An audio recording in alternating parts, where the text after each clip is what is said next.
Thank you. Kindly be seated.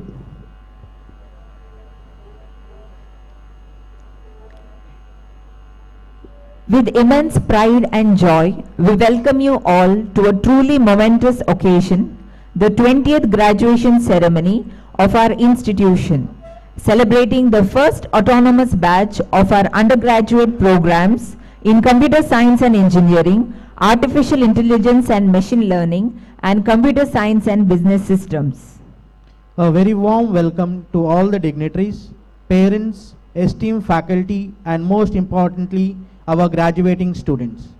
Today marks a milestone not just for each one of our graduates, but for the institution as well, as we honor the first cohort to graduate under autonomy, a symbol of progress, excellence, and innovation.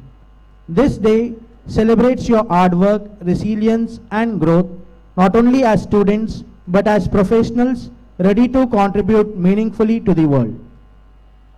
On this joyful moment, I, Lolin D'Souza, Assistant Professor, Department of Mathematics, and I, Franco Meneges, Assistant Professor, Department of Electrical and Electronics Engineering, deem the privilege of hosting this event, the 20th graduation ceremony of St. Joseph Engineering College. As we gather here today, let us take a moment to acknowledge the presence of the divine and seek blessings for this occasion. Let us all rise for the invocation. I invite the college choir to lead us into prayer.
Thank you. Kindly be seated.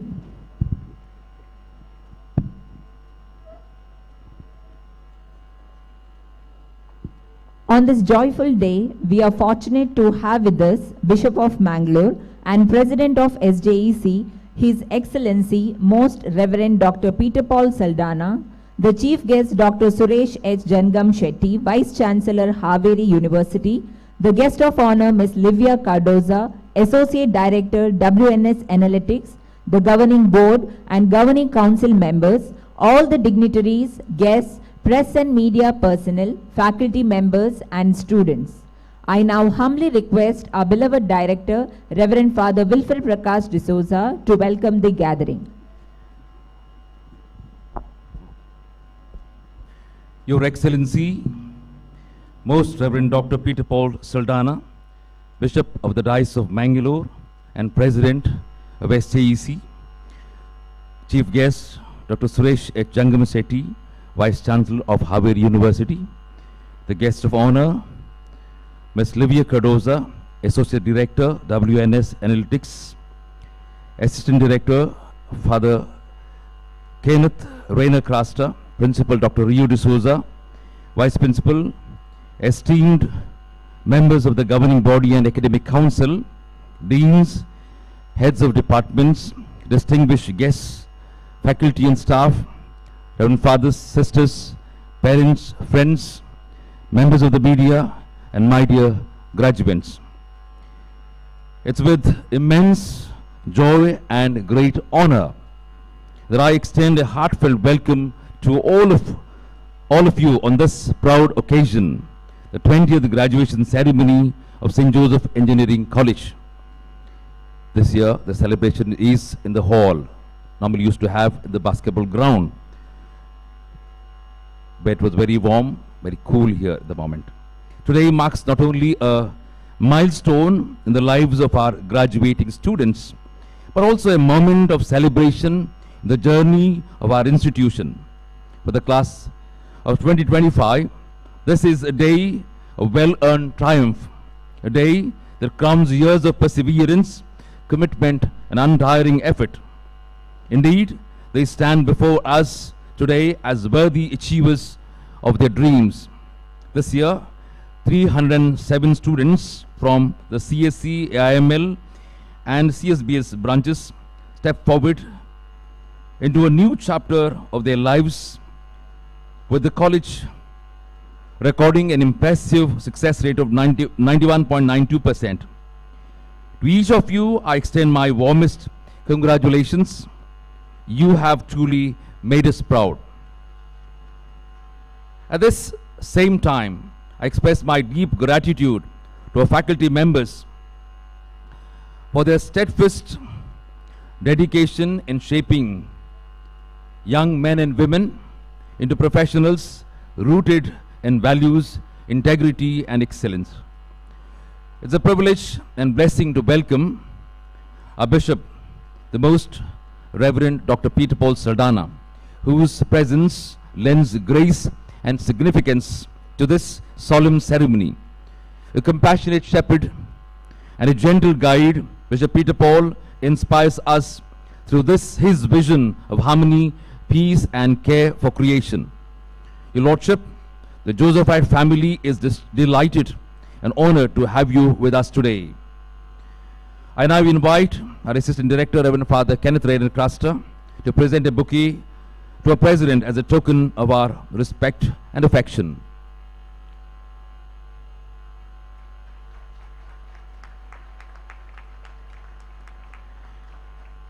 We are equally privileged to have with us a chief guest, Dr. Suresh H. Jangam Shetty, Vice Chancellor of Haveri University, with more than 3 decades of distinguished experience in teaching and research in renewable energy, power systems, and energy conservation. He is a visionary academic leader.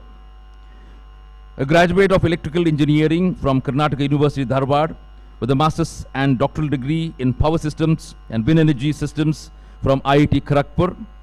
Dr. Jangam Shetty is a source of inspiration to aspiring engineers. Sir, it is a great honor to welcome you to this special occasion. And I request our principal, Dr. Rio D'Souza, to present a bouquet to our chief guest as a gesture of warm welcome. In fact, Dr. Rio is a student of the Vice Chancellor.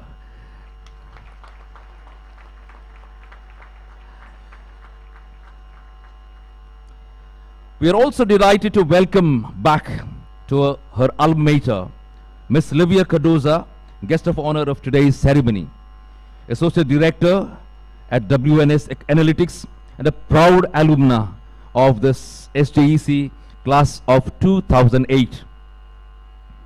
Her illustrious career spanning India, South Africa and the US across leadership roles in ITC, KPMG and LTI showcases her brilliance and drive. A recipient of numerous awards in customer value engagement and revenue generation, and the author of insightful papers, Miss Livia embodies the spirit of excellence nurtured at SJEC. Dear Miss Livia, we are overjoyed to welcome you back and look forward eagerly to your reflections on your journey from SJEC to global success. I now invite Dr. Jyoti, Dean, Student Welfare, to present a bouquet to our Chief Guest of Honor as a mark of appreciation and respect.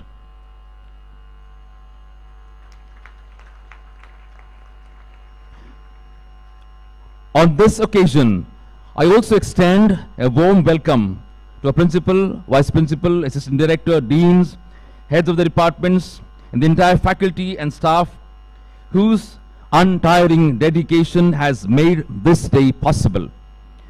The graduation ceremony has been carefully planned and brought to life by the efforts of the convener, Dr. Subramanya, the co-conveners, faculty committees, and student volunteers. Their hard work and commitment reflect the love they carry for this institution and its graduates. A special word of welcome goes to all Reverend Fathers, Sisters, members of the governing body and academic council, non-teaching staff, and members of the media. Your presence adds value to this celebration. To our graduates, this campus has been your home away from home, a place where you have learned not only skills and knowledge, but also the values of perseverance, resilience, and service. As you are in the world beyond these walls, may you hold fast to these values and continue to pursue excellence with integrity and courage. A gentle reminder, though you may wish to move around to capture memories with pictures, we request you to your cooperation in maintaining the decorum till the end of this solemn ceremony. To the parents and the families of our graduates, today is as much your day as it is theirs. Your sacrifices, encouragement, and support have brought them to this moment of pride and fulfillment. At SJEC, our motto, service and excellence, continues to guide our mission and remains etched in the hearts of our graduates. This spirit, we believe, will empower you to shine wherever you go. You graduates, this day belongs to you. You carry our hopes and our pride as you move forward to make difference in the world. May you go forth with courage, serve with humility, and excel with integrity. Once again, a warm welcome to each one present here. May St. Joseph intercede for all of us. May God bless us all.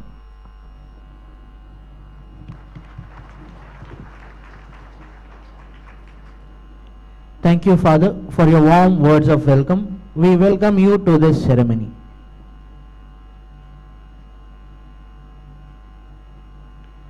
I now request Dean Student Welfare, Dr. K. Jyoti, to introduce the guest of honor and chief guest to the gathering. Good morning, everyone.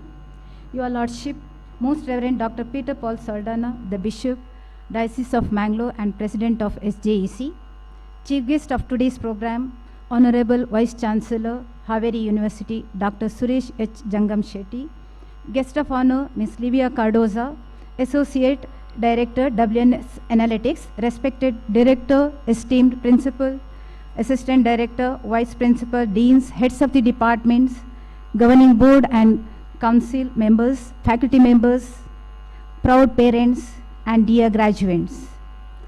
It is indeed my privilege and honor to introduce the chief guest of our graduation day celebration, Professor Suresh H. Jangam Shetty, an eminent academician, visionary leader, and a mentor whose life has been dedicated to the cause of education, research, and service to society.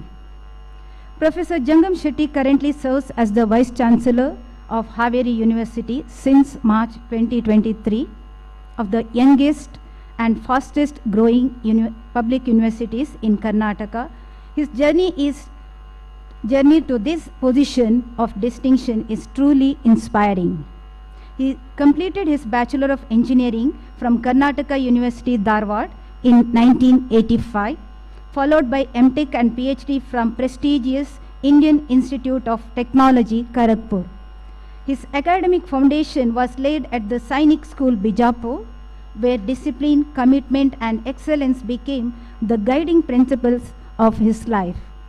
With a teaching and research career spanning over 37 years, Professor Jangam Shetty has made a lasting impact on higher education. He served most of his career at Basaveshwara Engineering College, Bagalkot, where he grew from a young lecturer to a respected professor, head of the department, dean of research, and leader of several academic and research initiatives. His academic expertise lies in power systems, renewable energy, and electrical engineering, and he has taught a wide range of subjects in both undergraduate and postgraduate levels. He has guided over 100 undergraduate projects, 67 postgraduate projects, and more than 8 PhD theses, with several doctor scholars still pursuing their research under his guidance. His contributions in the field of wind energy optimization, solar PV systems, and hybrid energy systems are widely recognized. His scholarly achievements are remarkable. He has published 39 papers in reputed international journals, 41 papers in international conferences, and 15 papers in national conferences. He has also authored 3 academic books that serve as reference works in renewable energy. His research has been cited over 1,100 times on Google Scholar, reflecting his influence in the academic community. He has also filed multiple patents, including innovations in solar water heaters and smart electronic sensing devices. Professor Jangam Shetty has successfully secured research grants of over ₹1 crore from prestigious funding agencies such as the World Bank's TechIP scheme, the Ministry of New and Renewable Energy, ASCT, VGST, and KSCST. These funds help to establish state-of-the-art labs and research centers, including Renewable Energy Research Center, SCADA for distribution automation, and a district-level energy park. As an administrator, his leadership has been equally noteworthy. He held responsibilities such as Principal of Amrita Institute of Engineering and Management Studies in Mangaluru. He has also served as member of academic councils and board of studies across multiple universities and institutions, shaping the curriculum and academic policies that impact thousands of students. Internationally, his contributions are highly valued. He was a Fulbright Nehru visiting lecturer at Michigan Technological University in the USA in 2011, where he taught graduate students and built collaborative research networks. He has also represented India in Germany, Italy, Thailand, Singapore, Australia, and the USA, delivering invited lectures, keynote addresses, and technical papers at prestigious international conferences. His active association with professional organizations is equally impressive. He is a senior member of IEEE, fellow of the Institution of Engineers, life member of IST, and several other professional societies. He has played an important role in establishing and nurturing IEEE student branches and chapters across Karnataka, motivating many student branches, chapters across Karnataka. He was instrumental in establishing the IEEE North Karnataka subsection in 2020, serving as its chairman. His stellar contributions have been recognized with the numerous awards and honors, including the Outstanding Lifetime Contribution Award for Higher Education, Skill, Entrepreneurship and Human Rights by the National Human Rights Commission in 2025. The World Peace Technology and Innovation Award in 2024 by international organizations affiliated with the United Nations. Lifetime Achievement Awards from IEEE and the Venus International Foundation, the Best Research Award in Wind Energy and IREDA NIWE Ministry of New and Renewable Energy, multiple Best Teacher Awards including from BVV Sangha, Bagalkot and Institute of Scholars, the Outstanding Engineer Award from IEEE PS Bangalore Chapter. Beyond academics, Professor Jangam Shetty has always been deeply committed to student development and community service. He has organized renewable energy awareness programs for school children, farmers, homemakers, and unemployed youth. He spearheaded the Gandhi Global Solar Yatra in 2019, where 1,000 students assembled solar study lamps, a remarkable initiative that combined learning, innovation, and social responsibility. Dear graduates, today you are stepping into a new chapter of your lives filled with dreams and responsibilities. It is indeed a privilege to have among us a leader who embodies the values of excellence, innovation, and service. Professor Jangam Shetty's journey is an inspiring reminder that success is not measured merely by personal achievements, but by the ability to uplift students, strengthen institutions, and contribute to society and the nation at large. Ladies and gentlemen, it gives me immense pride to welcome a scholar, teacher, researcher, administrator, and above all, an inspiring human being, our chief guest of today's program, Professor Suresh H. Jangam Shetty. Welcome you, sir. It gives me a great pleasure to introduce our guest of honor for today's program, a dynamic thought leader in analytics, a social entrepreneur, and above all, one of our own, a proud alumna of SJEC 2008 CSE batch, Ms. Livia Cardoza. Graduation Day is a moment when we celebrate not just the achievements of our students, but also the success stories of our alumni who have carried the name of this institution into greater heights in India and abroad.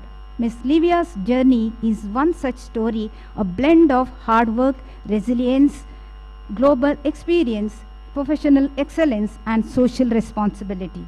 Ms. Livia Cardoza is currently the Associate Director at WNS Analytics, a leading global organization in the field of customer insights, data science, and business analytics. In this role, she leads initiatives in customer value management, customer insights, and analytical solutions, helping global businesses make strategic decisions based on data-driven intelligence. Her professional journey spans over 15 years across India, South Africa, and the United States, during which she has worked with some of the world's most respected organizations. She began her career as an SAP consultant at L&T Infotech and soon after gained international exposure in Dubai as an IT analyst at Total Technologies and Solutions. She then worked with the KPMG in South Africa as a senior consultant, where she contributed to business transformation projects. Later, she joined ITC Infotech as lead business intelligence consultant and campaign manager in Johannesburg, where she successfully managed customer engagement campaigns and business intelligence solutions. Her career further expanded at WNS Analytics, where she has served in progressive leadership roles from group manager to insights integration manager, and today as associate director. Her work involves delivering customer-centric analytics, predictive modeling, and strategic solutions that add value to clients across industries, especially in consumer packaged goods, business reporting, and customer engagement models. What makes Ms. Livia stand out is not just her professional expertise, but her ability to connect with the people across diverse culture and geographies. Having worked extensively in India, South Africa, and US, she has developed a rare blend of technical mastery and people leadership. She is known for her mentorship ability to manage multicultural teams and for providing guidance to both technical and non-technical professionals. She is a certified professional in advanced regression analysis and has pursued specialized studies in data science and analytics at premier institutions like the Great Lakes Institute of Management and the University of Texas at Austin. Her technical inventory includes Python, Tableau, SQL, NLP, predictive modeling, data visualization, and customer lifecycle analytics, making her a complete data science professional in today's competitive world. Her academic brilliance was evident early when she secured the 25th rank at the university level during her engineering studies. But she has not stopped at academics alone.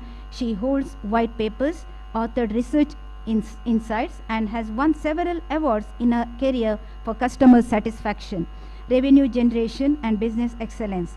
Yet, what truly makes Ms. Livia's journey inspiring for all of us here is her commitment to giving back to society.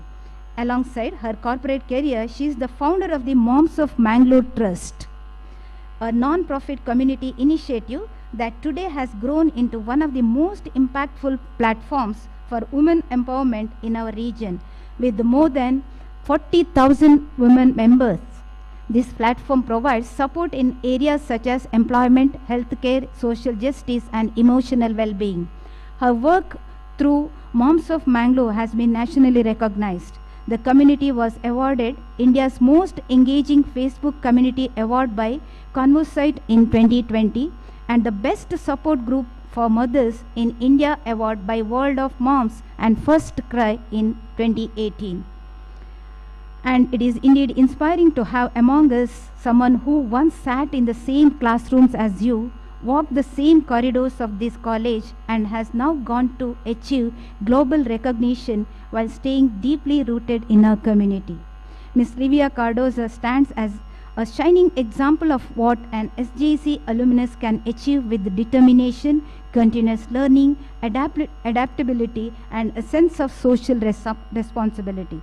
Her journey teaches us that success is not only about professional growth, but also about making a difference in the lives of others.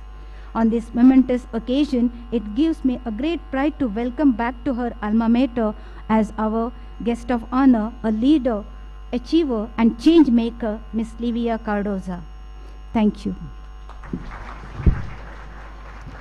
Thank you, Madam. We are privileged to have with us today the guest of honor, Ms. Livia Cardoza, Associate Director, WNS Analytics. May I kindly request you, dear Madam, to address the gathering.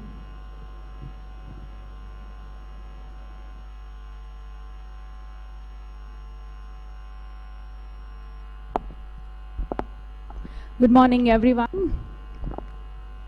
I would like to begin by thanking Most Reverend Dr. Peter Paul Saldana, the President and the Bishop of Mangalore. Sorry, I'm a little nostalgic and emotional listening to all the speeches. Our chief guest, our principal director, and the organizing committee of St. Joseph Engineering College for giving me the opportunity and the privilege to stand in front of you today and address not just a gathering, but the future of our society, the future of our nation.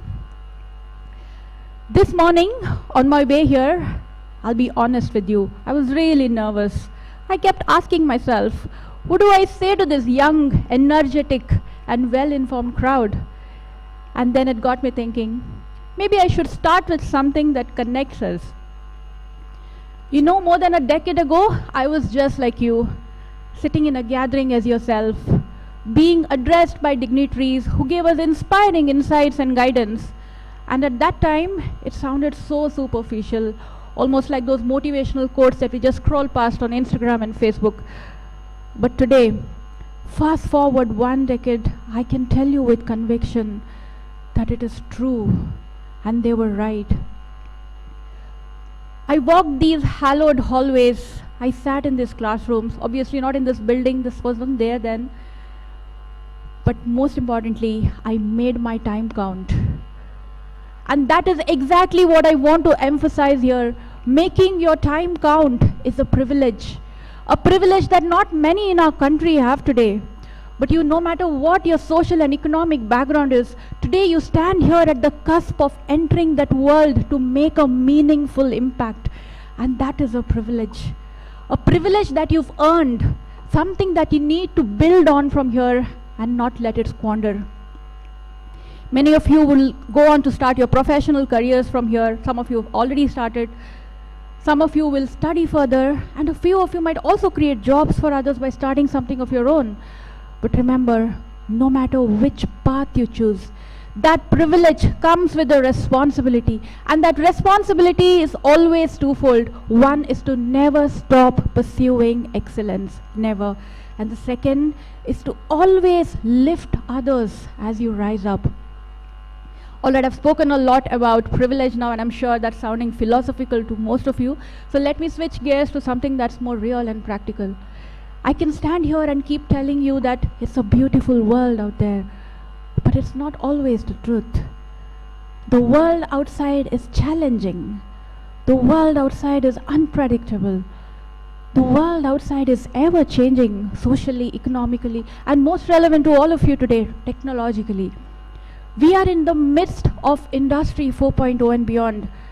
And with the advent of AI, technology is moving so fast. It's moving so fast that the coding language that you've studied today, it can become obsolete or outdated even before your favorite Netflix series drops its next season. Well, that might sound like an exaggeration, but that's exactly how fast the world is moving outside. But you know what? The good news is that if you can continuously learn, unlearn, and relearn, then you'll not just survive in this world, but you'll be able to thrive. Also remember certain qualities like adaptability, curiosity, resilience, critical thinking. All these will never go out of fashion, no matter how fast the world outside advances. AI and your degree might open the doors for you, but these qualities, adaptability, curiosity, resilience, will make sure that those doors are open for life. And remember, dear students, AI can take away certain jobs in the future, but it can never take away empathy, emotional intelligence, kindness, and the human touch. No matter what happens, AI can never replace that. So in this world which is becoming automated by the day, empathy or being empathetic is something that needs to set you apart. Because otherwise your success which comes without integrity is almost like a failure in disguise. So my simple advice to all of you would be, 1, never stop learning. This is from my own personal experience and I cannot stress that enough. Never stop learning. Your degree shouldn't be the end of your learning journey, but it should be your launch pad. Your learning has to continue even after you step out of this campus today. Your learning has to continue in every new engagement that you undertake, every new project, every new workplace that you go, every engagement, every commitment, in every occasion, your learning has to continue. Remember, the smartest of people are not those who know everything. The smartest are those who are willing to listen and learn from anyone, anywhere, and at any time. Second, don't just be doers at work. You need to try and be enablers. Because today, out there, the industry is looking for professionals who can think differently, who can think out of the box, who can connect the dots, who can lead, inspire, and bring about changes in the workplace. So always be those enablers. Third, do not fear failures. We all fail, and it's totally okay. You don't have to get bogged down if you fail. But what matters the most is that if you have tried to rise above those failures, if you have tried to bounce back from those failures, or if you have stayed down, and that is what matters the most.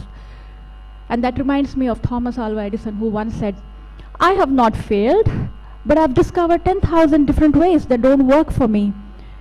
Yes, my dear students, let that kind of resilience be your superpower as you walk out of this hall today. And fourth, the very important one, like Dr. Jyoti said, don't measure your success by the wealth that you accumulate, but measure it by the impact that you make in this world. Because in this world which is filled with smart people, being kind, being humble, and being able to make that impact, bringing about changes, uplifting people, those are the real geniuses.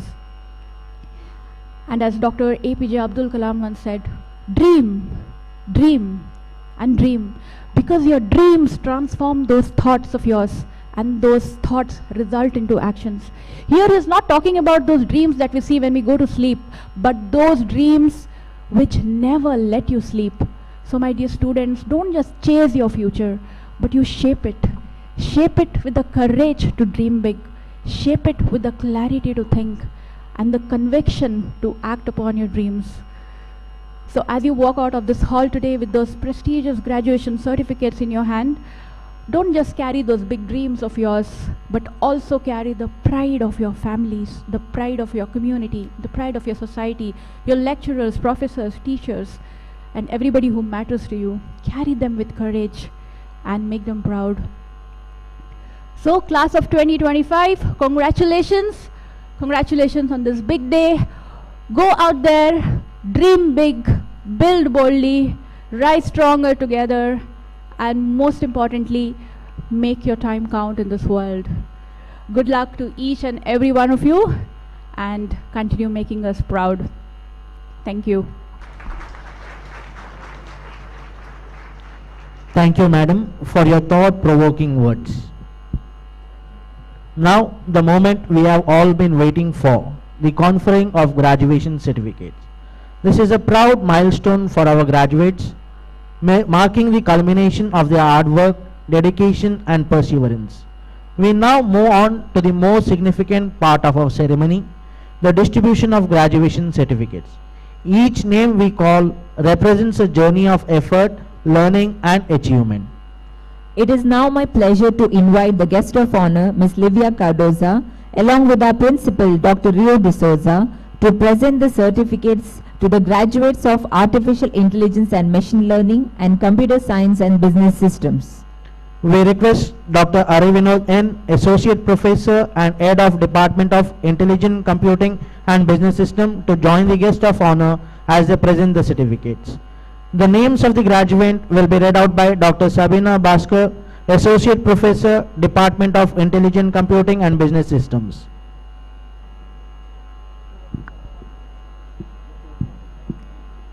Good morning and a warm welcome to everyone. I request students to receive your certificate in order of your USN. The following are the list of students from the Artificial Intelligence and Machine Learning branch.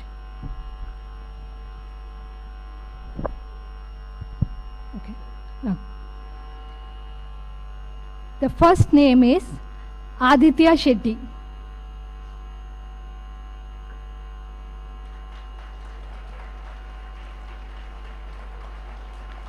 Ansida Ria Medonka.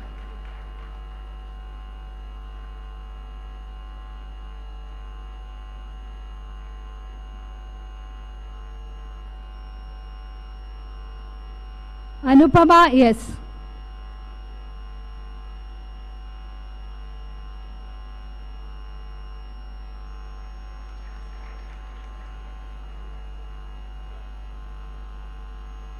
Anusha B.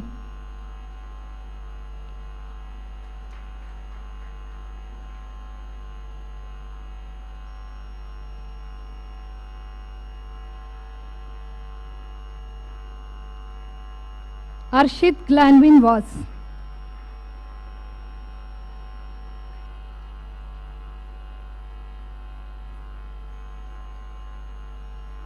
Ashton D. Silva.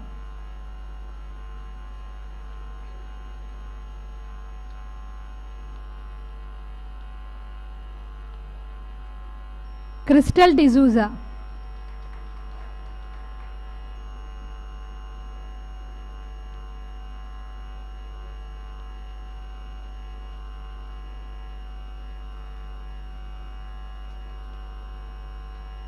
Darshan S. Rao.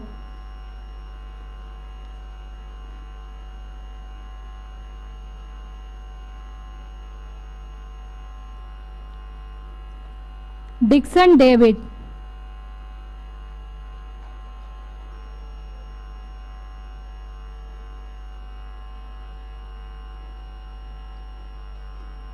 Errol Korea.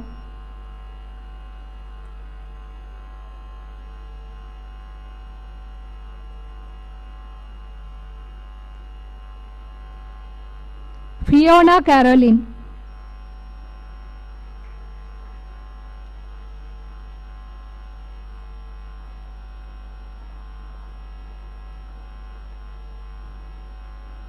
Gianna Anisha.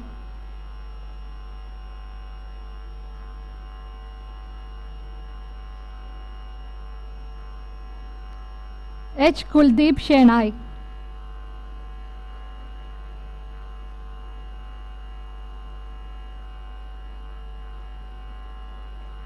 Hritika K.S.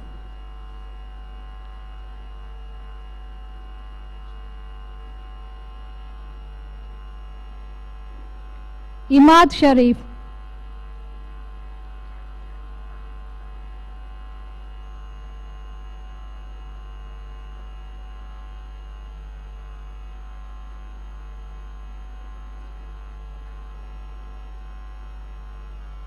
Josna Juam Lopez.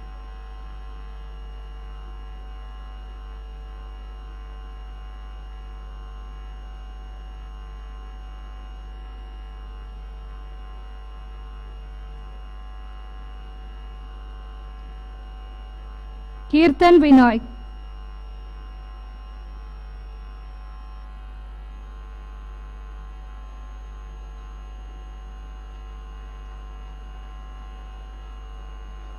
Kelvin Emmanuel.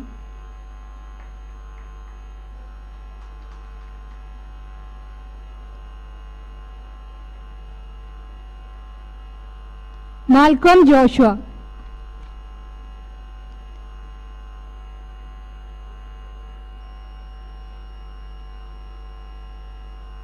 Manasa Manoj.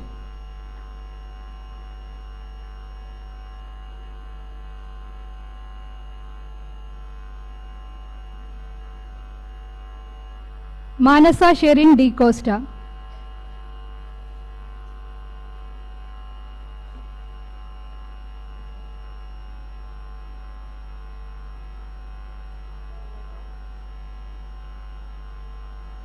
Maxon Fernandez.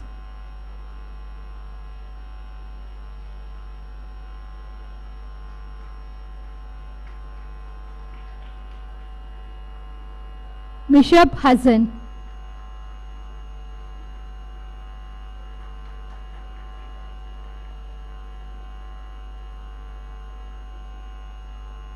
Muhammad Imran.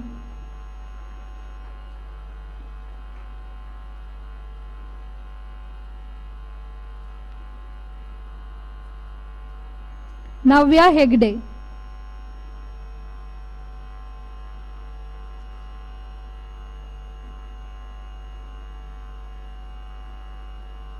Nikhil D'Souza.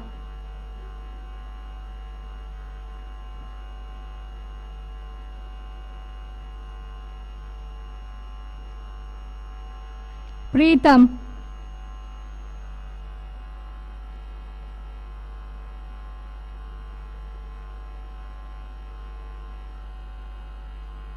Rakshit Devi.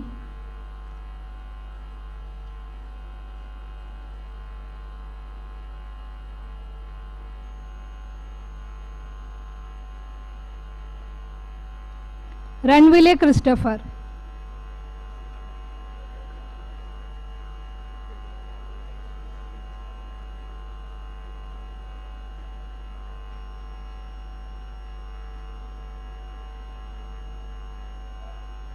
Rashmita.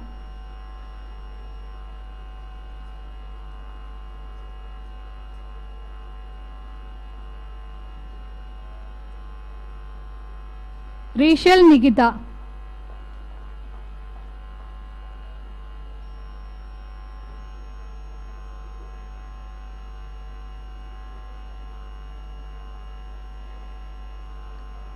Ranisha Pinto.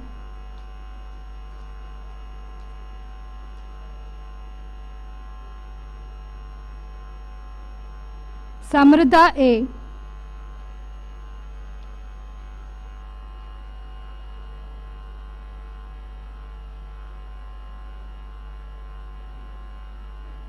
Sanjaya D'Souza.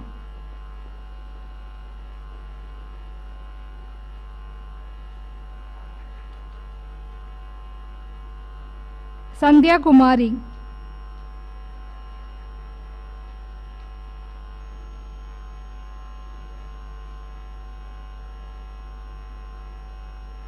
Shihan Hussain.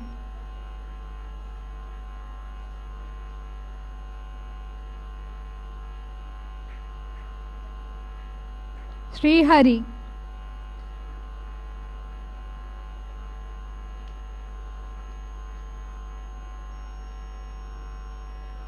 Stephen Fernandez.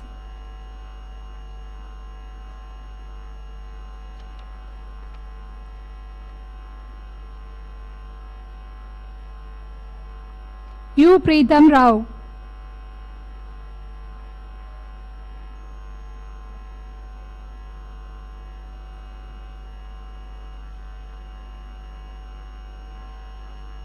Vijay Fernandez.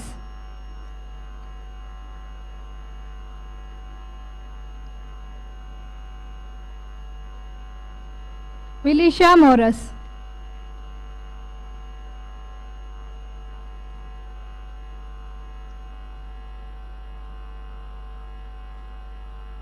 Adarsh.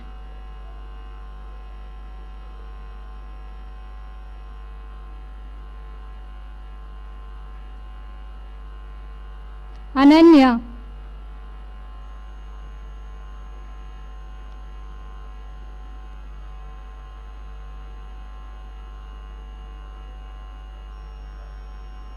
Ritik.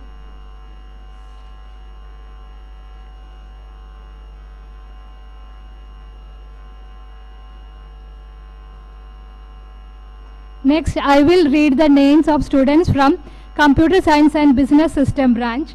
First student is Aishwarya Achari.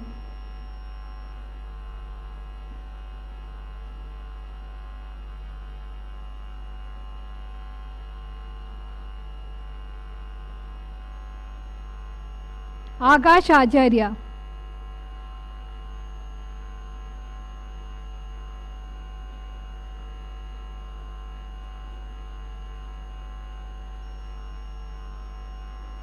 Amrita.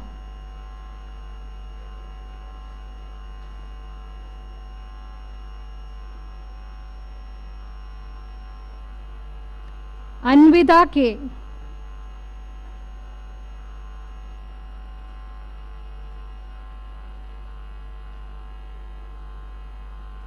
Ashwin Taro.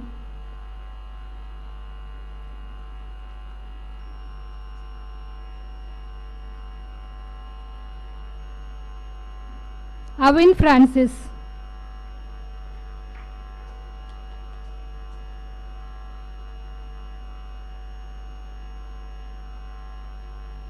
Avison D'Souza.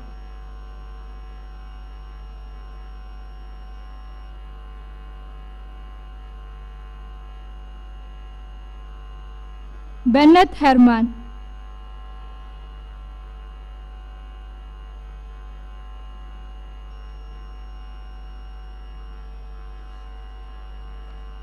Chaitanya K.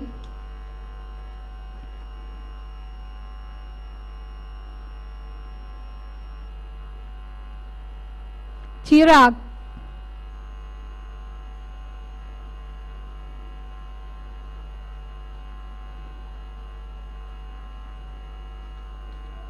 Clive Fabian.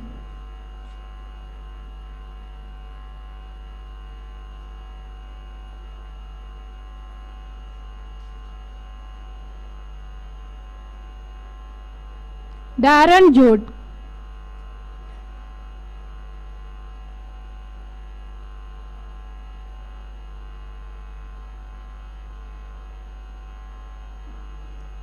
Glenna D'Souza.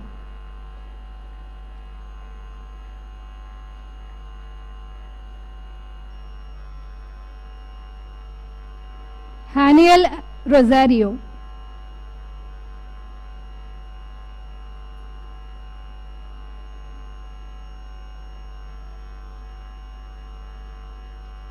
Kaniksha Kiran.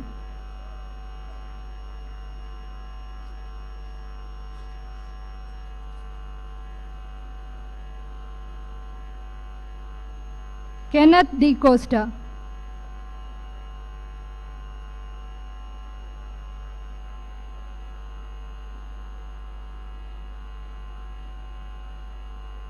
Lovin Rodriguez.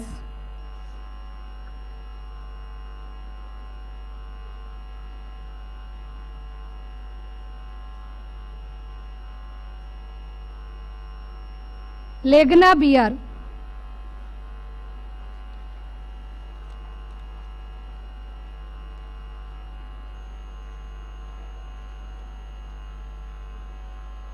Lancida Lobo.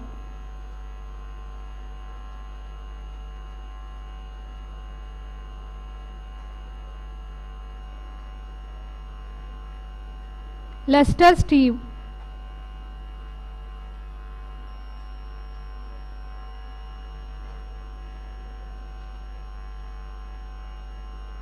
Mohammad Shahir.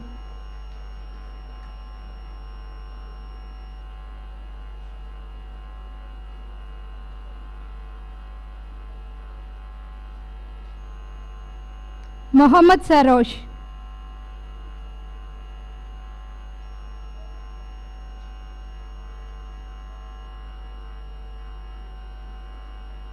Payal Shetty.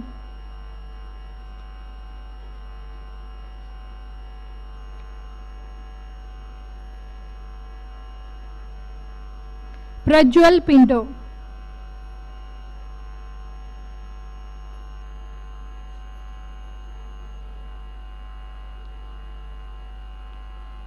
Prasika Peter.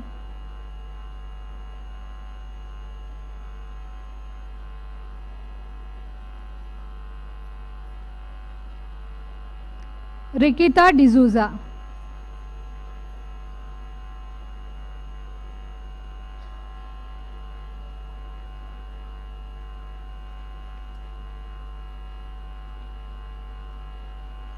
Riona Ji.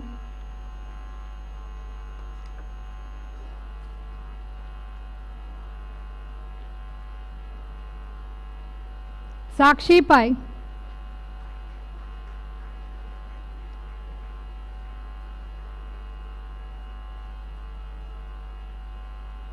Shamida Rigo.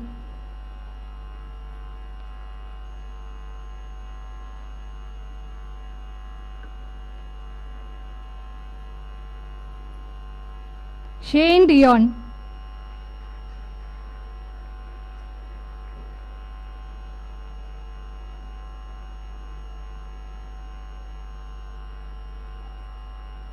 Sharol Fernandez.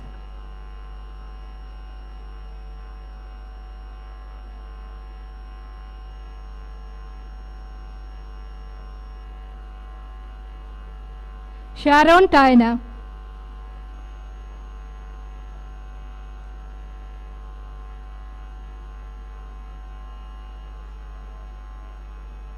Shravya.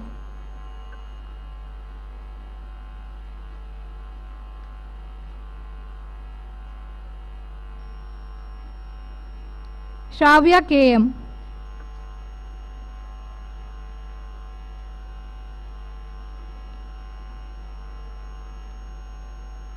Shreyas.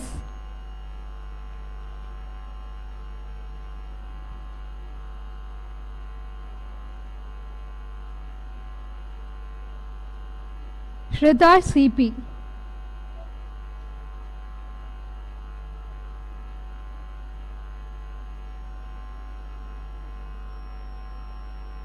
Sonali S.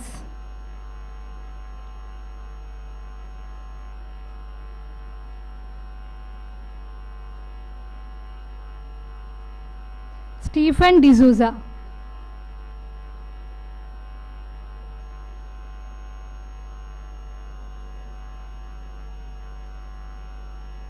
Suprida S.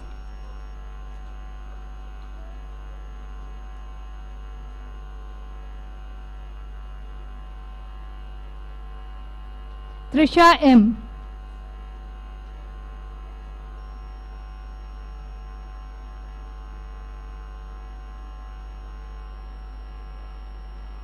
Vinayaka V. Nayak.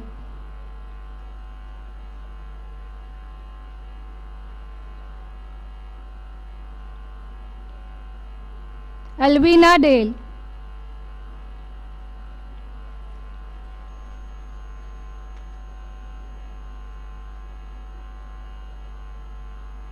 Kavyasri K.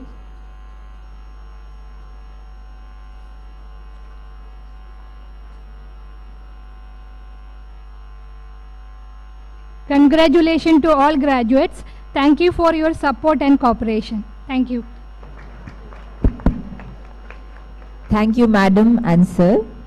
We now invite our Chief Guest, Dr. Suresh S. Jangam Chetty, along with Vice Principal Dr. Purushottam Chippar, to present the graduation certificates to graduates of Computer Science and Engineering. We request Dr. Melvin D'Souza, Professor and Head of Department of Computer Science and Engineering, to join the Chief Guest as they present the certificates. The names of the graduates will be read out by Dr. Sridevi Siralaya, Professor, Department of Computer Science and Engineering.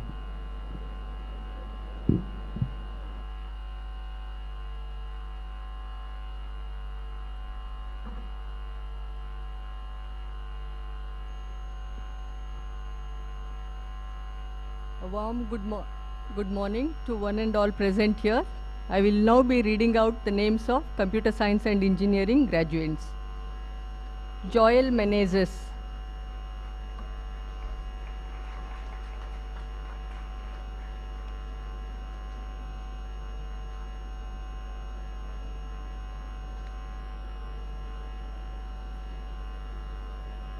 Aaron Moniz.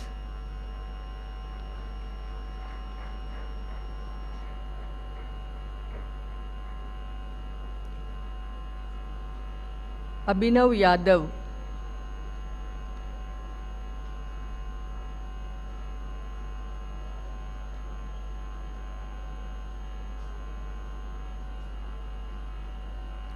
Abner Fernandez.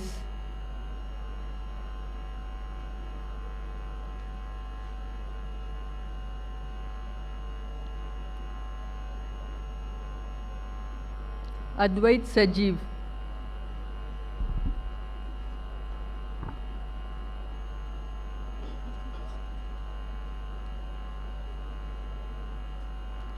Advaitika Prakash.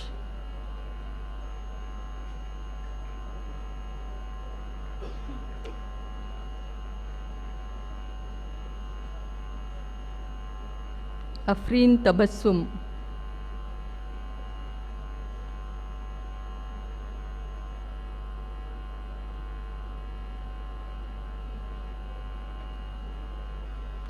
Akhil Shetty.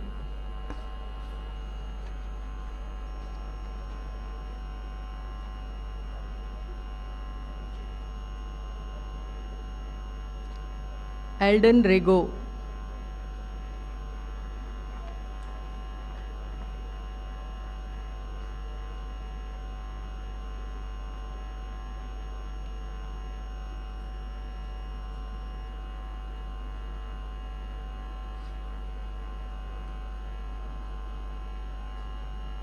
Elita D'Souza.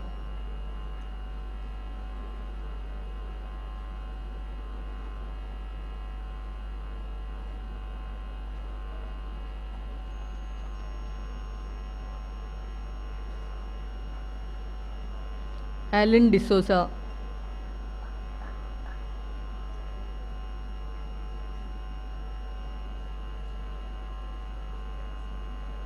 Elria D'Souza.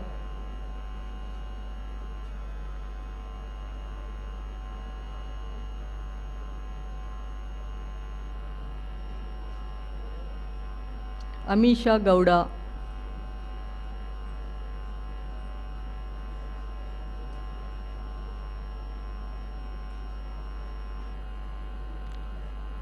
Ania D'Souza.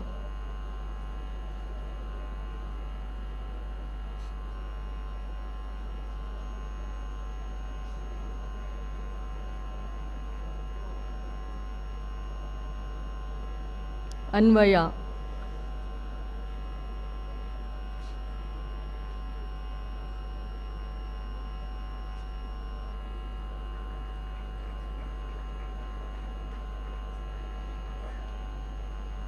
Arnold Alvarez,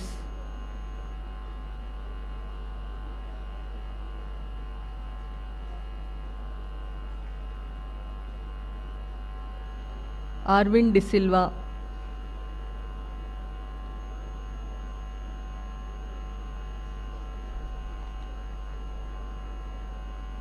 Ashel De Souza,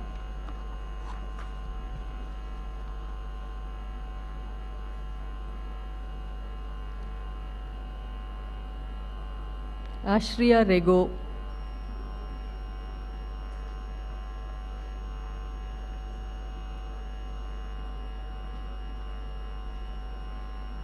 Ashton Rodriguez,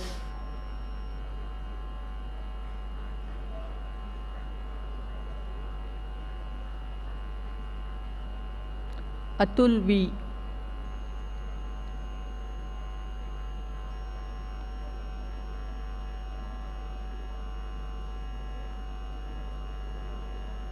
Ashish Shanoy,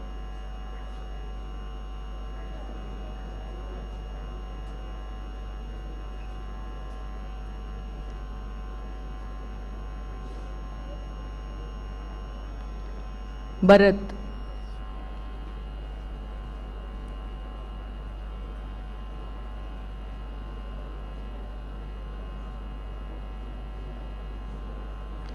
Brian Barbosa,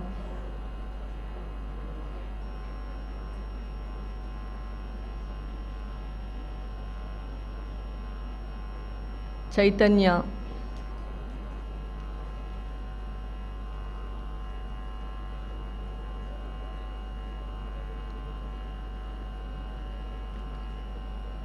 Caris Pinto,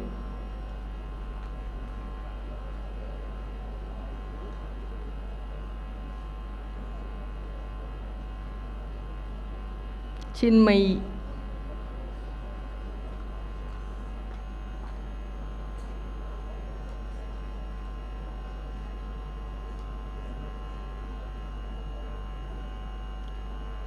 Sienna Rodriguez,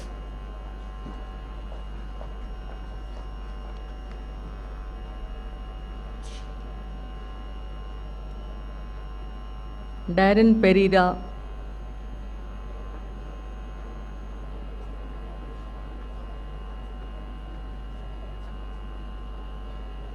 Delson Tellis,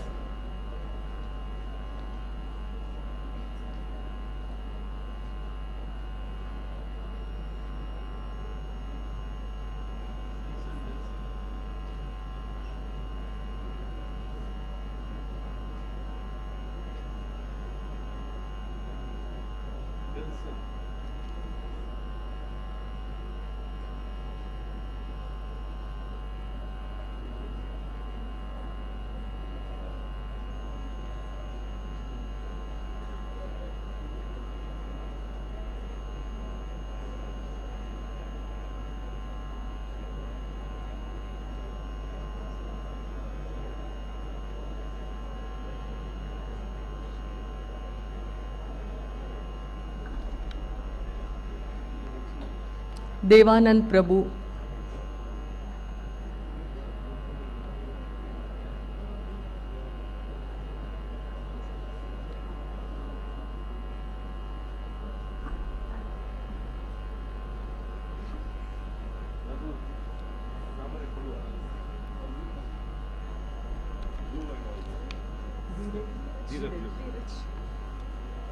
Dheeraj,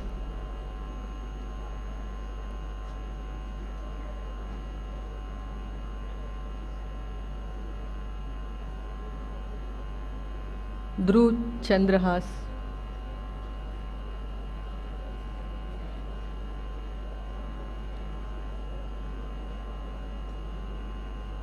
Diya Dinesh,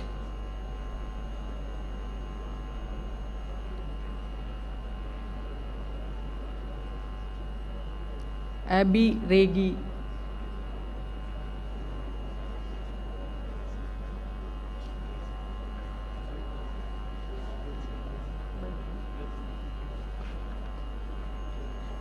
Delson Tellis.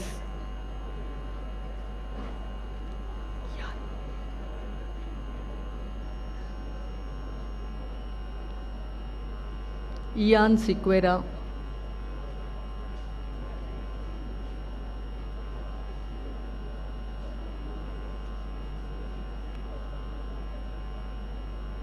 Floyd Sequeira.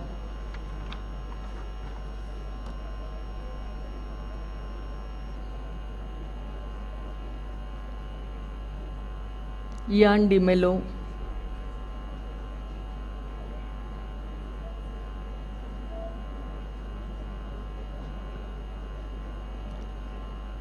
Saksha Rajesh.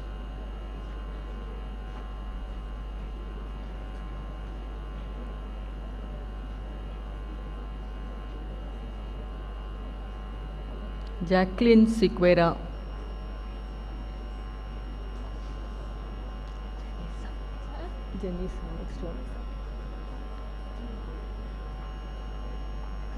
Janisa D'Souza.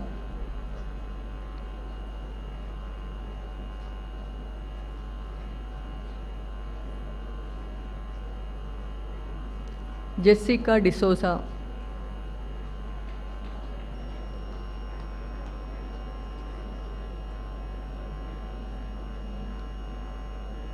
Jessica Matthew.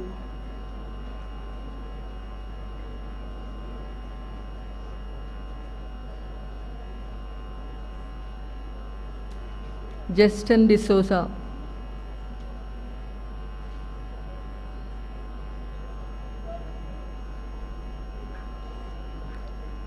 Jesuita Menezes.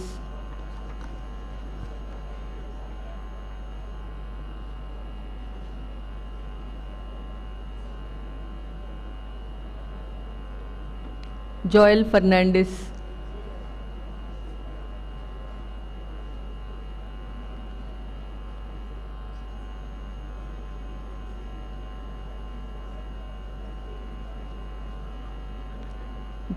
Jostin Saldana.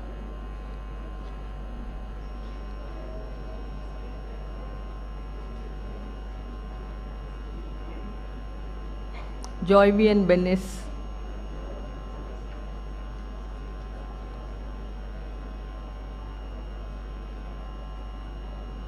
Shravya Shetty.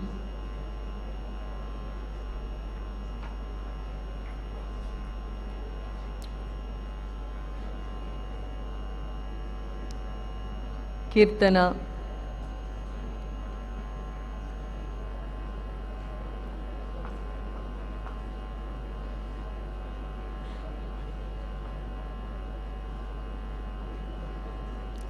Khushi Haldankar.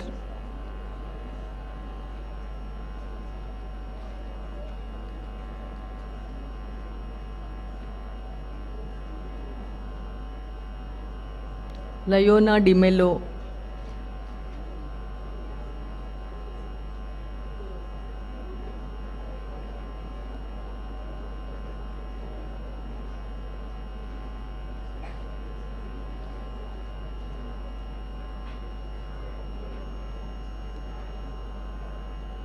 Levin Moras.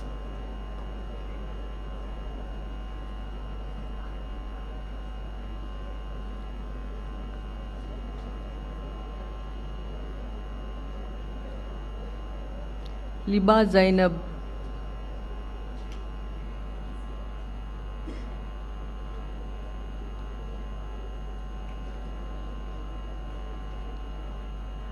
Lisha Lobo.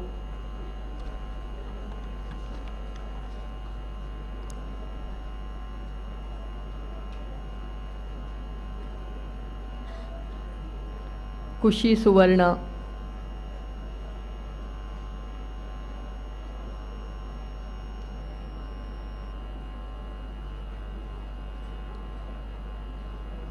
Mahendraj David.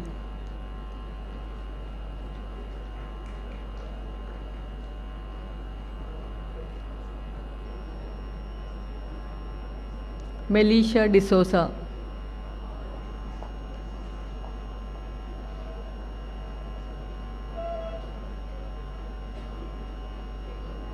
Melson Rodriguez.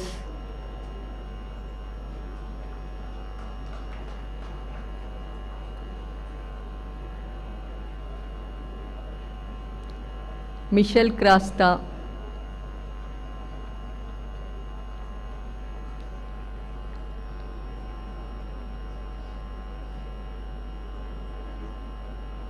Mithil Abhiram,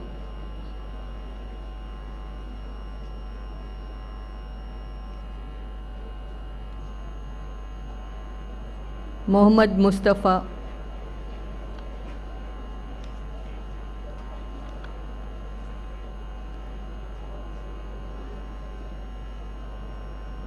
Mokshit,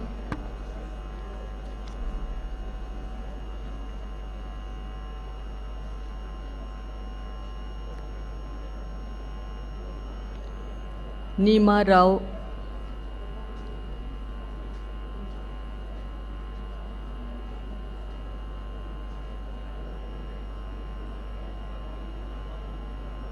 Nidhi Rao,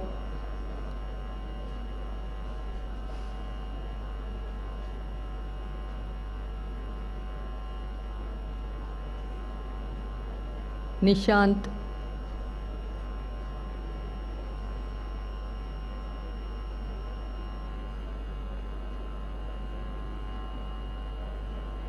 Numan Ahmad,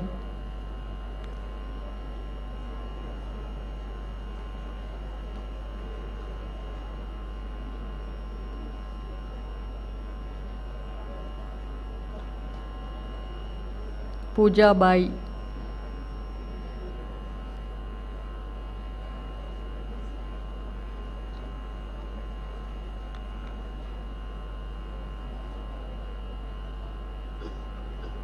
Pooja R,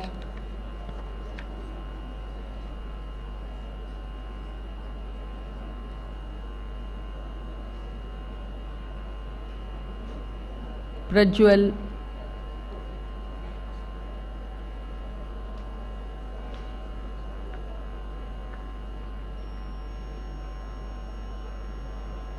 Prajwal Kodte,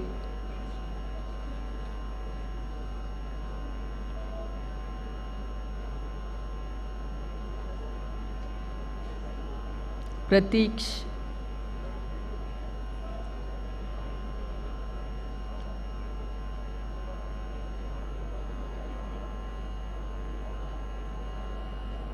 Pratiksha Pujari,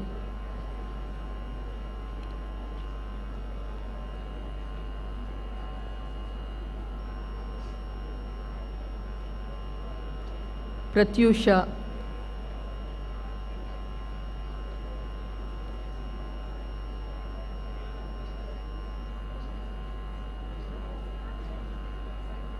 Pritesh Levi's,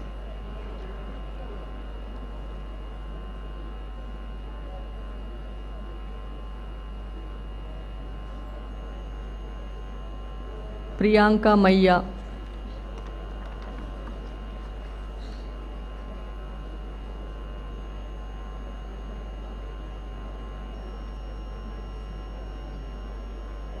Raksha K,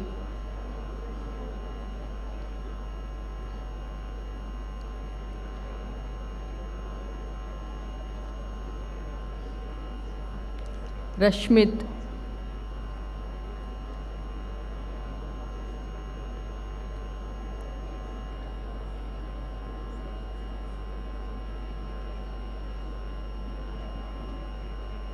Renville Castellino,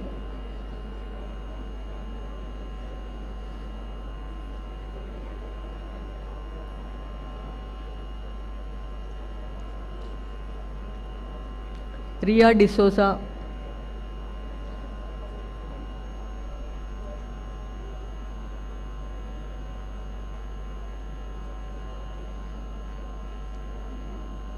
Ritesh,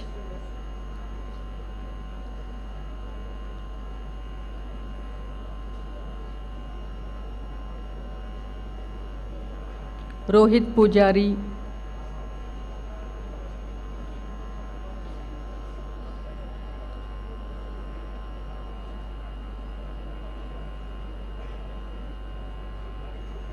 Roy Lesrado,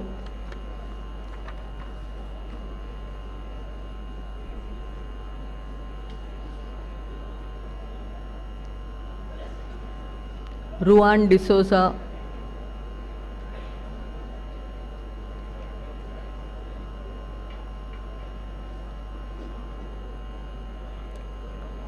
Saksha Rai,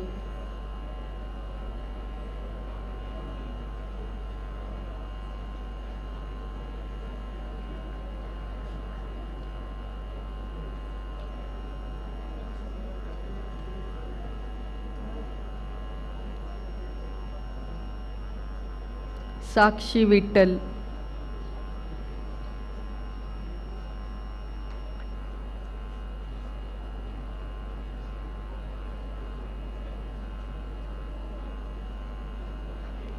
Sakshya Pujari,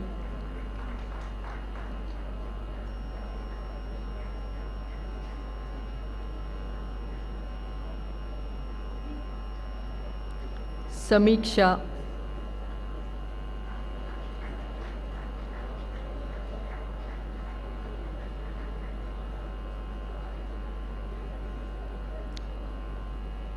Sampat Naik,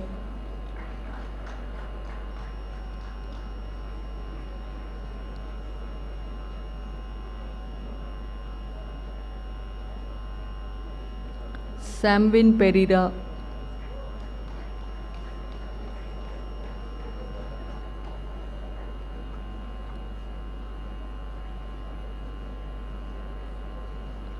Sanchia Krasta,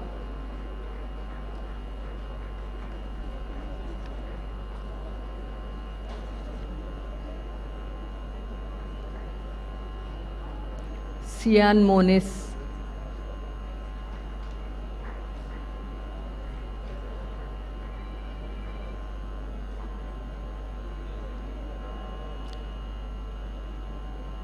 Siona Pereira,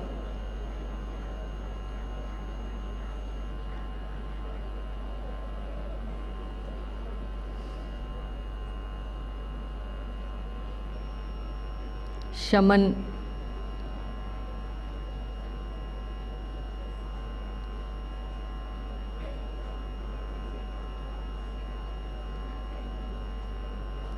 Shane Priyanka Rodriguez,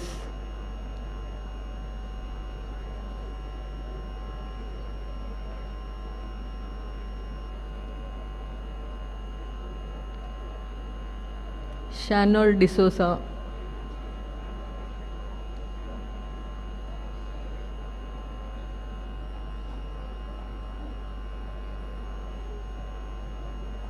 Shashank Ram,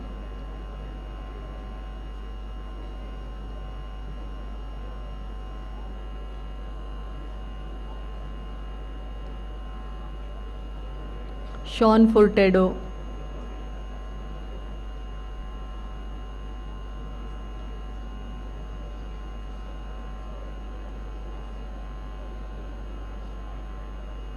Sean Montero,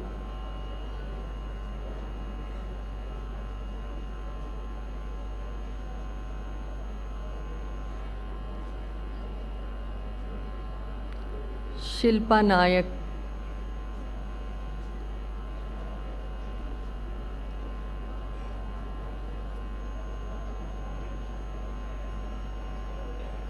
Shravya Devadiga,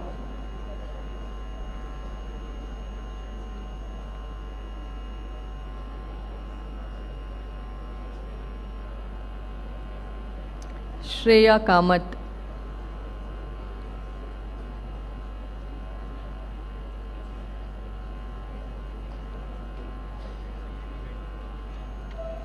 Shreya R,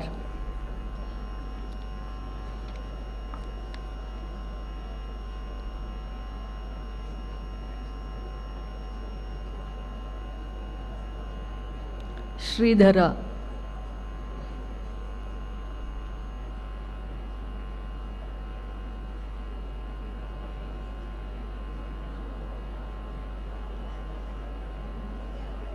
Siddharth Ganapati,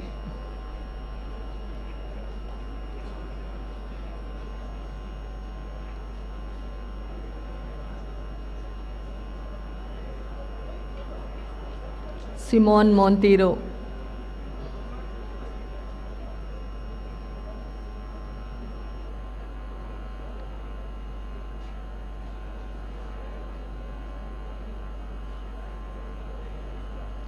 Sivani S.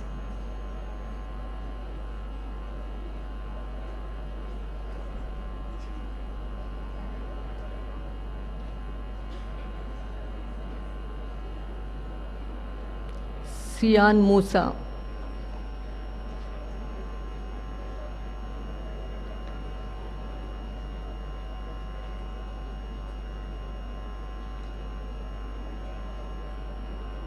Snehal D'Souza.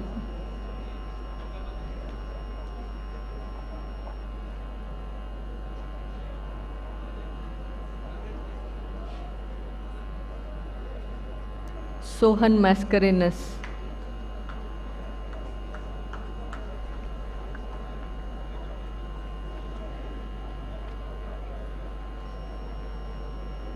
Steven Gonzalez.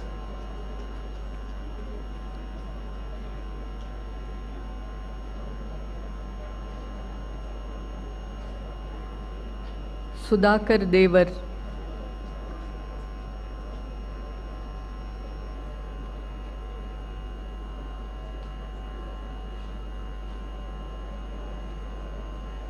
Swastik Sheth.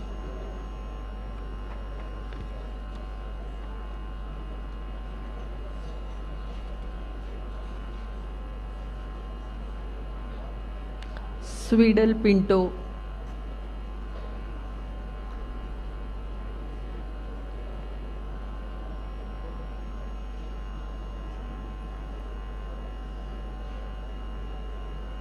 Sharana Sagar.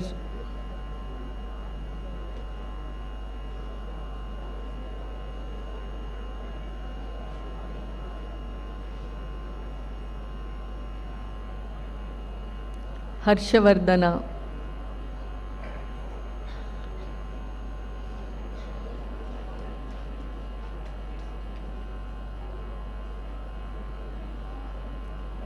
Vaibhav Kotari.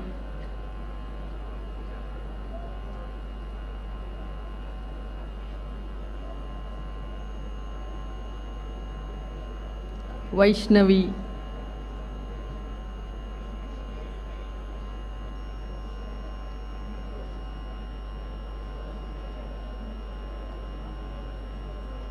Vedika.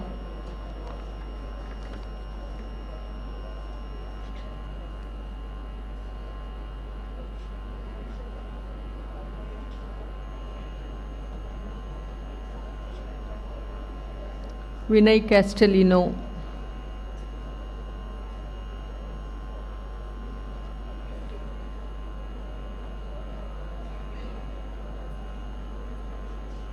Vinay Vegas.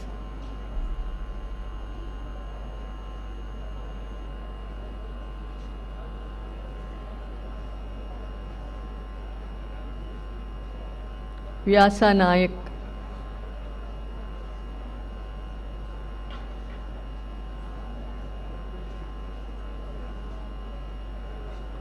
Akriti Bangera.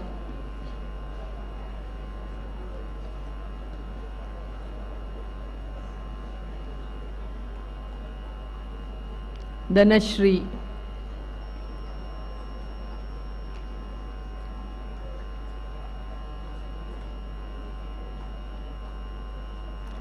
Girish Kundagol.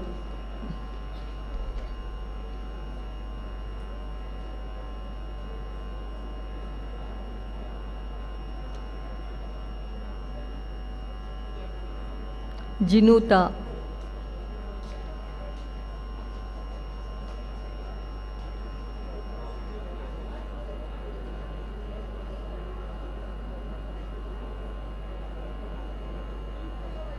Lavanya.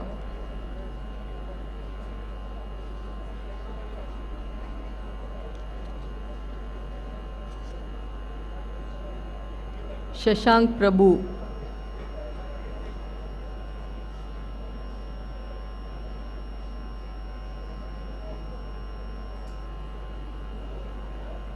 Saurabh Sail.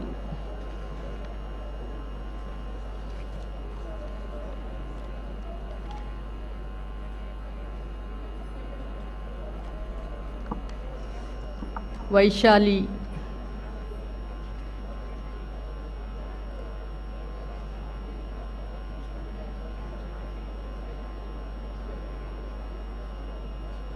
Vaishnavi TM.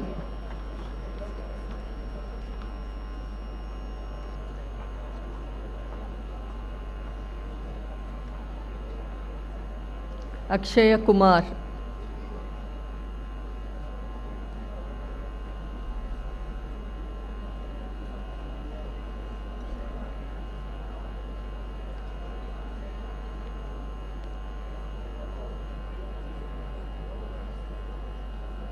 Clarissa Miskit.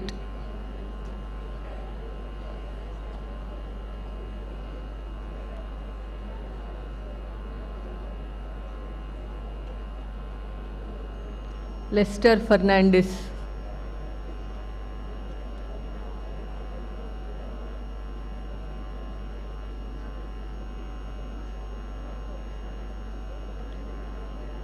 Melissa D'Souza.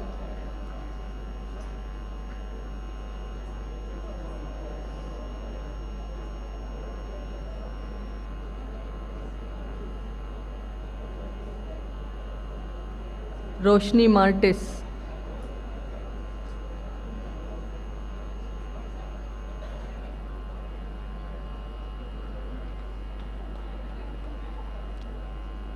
Marina Castellino.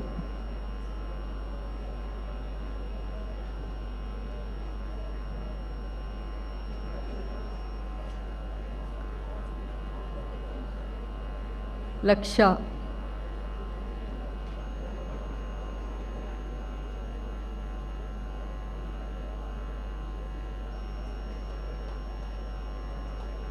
Ashwita Shetty.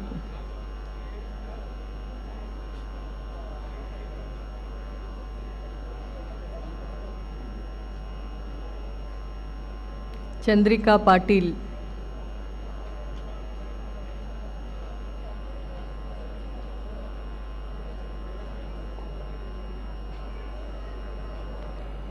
Vinuta.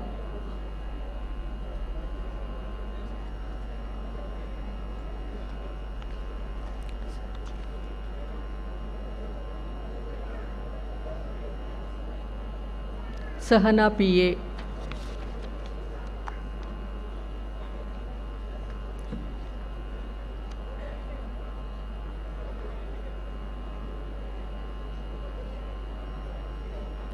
Karthik Nayak.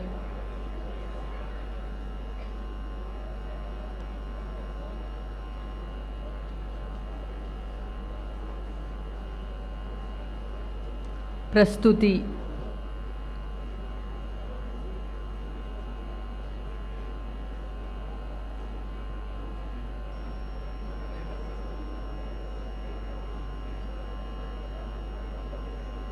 Pratham Bhatt.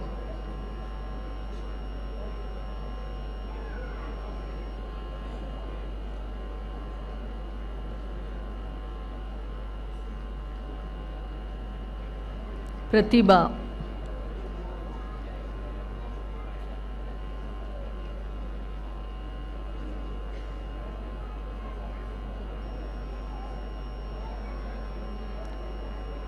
Prajna.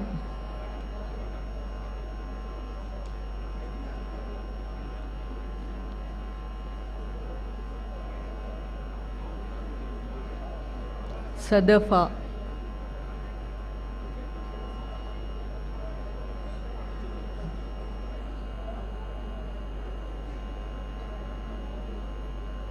Anusha Nayak.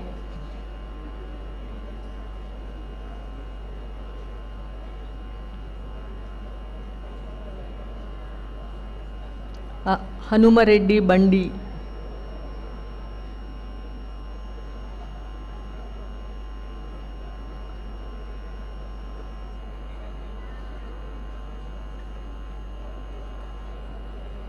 Abik S.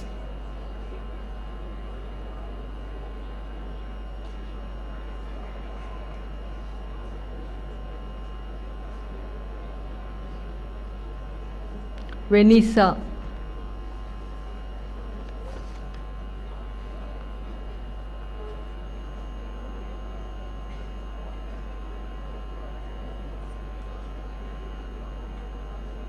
Anam Fayaz.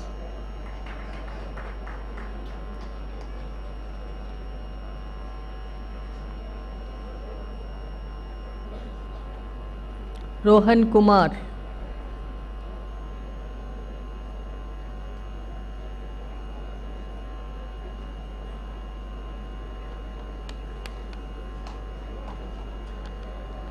Vaibhav Salyan,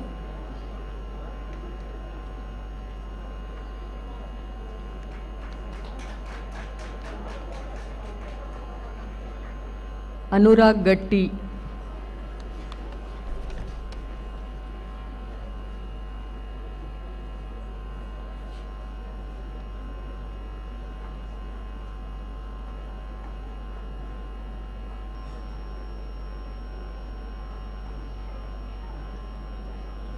Ashburn Norona,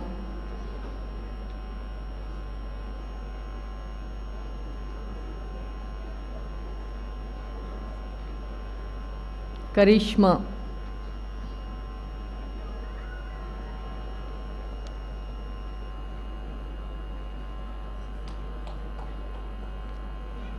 Dion Fernandez,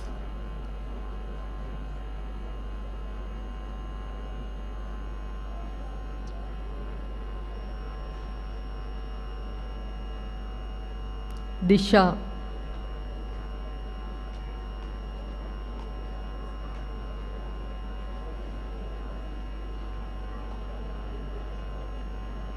Prasad Dotre,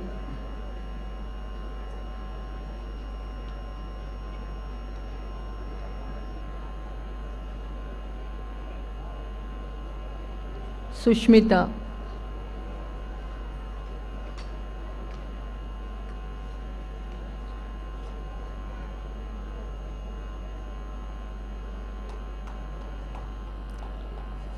Tanya R,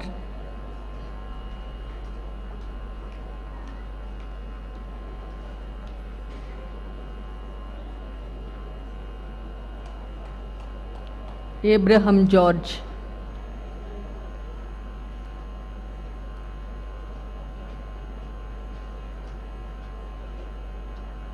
Kaushik,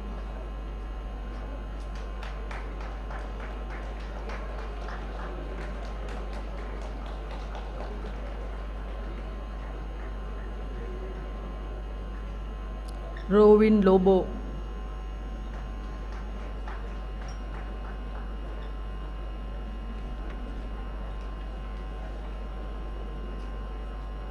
Jeetan Krasta,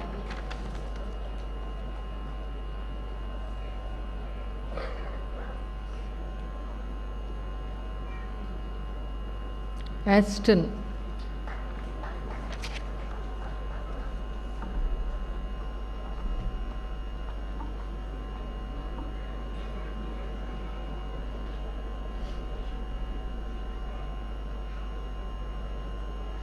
we have two students who are being conferred with the honors degree by Vishveshwaraya Technological University. This prestigious distinction is awarded to students who have demonstrated exceptional academic performance by completing an additional 16 credits through online learning beyond the prescribed curriculum and by consistently maintaining a high cumulative grade point average throughout their engineering program. We first have Jessica Serrao from Computer Science and Engineering.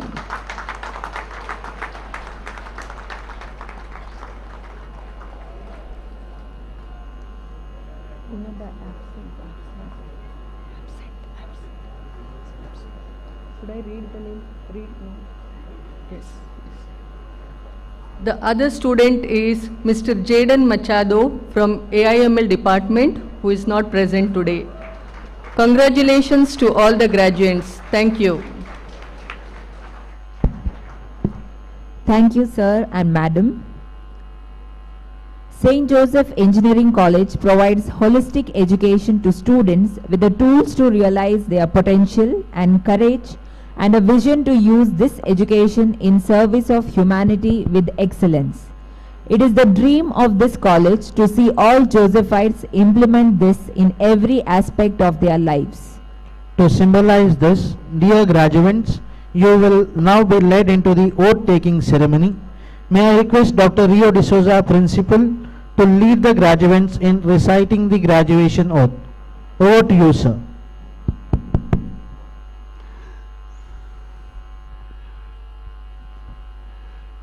Good morning to one and all.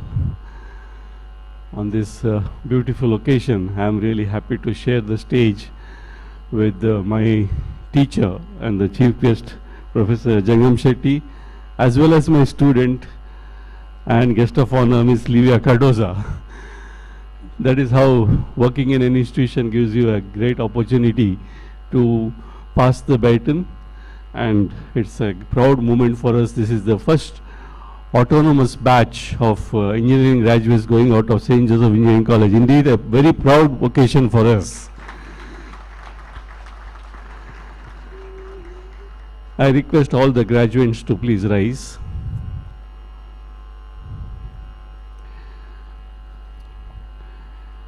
Graduates, please rise. It's a solemn moment. Collect your thoughts, reflect on your journey till now.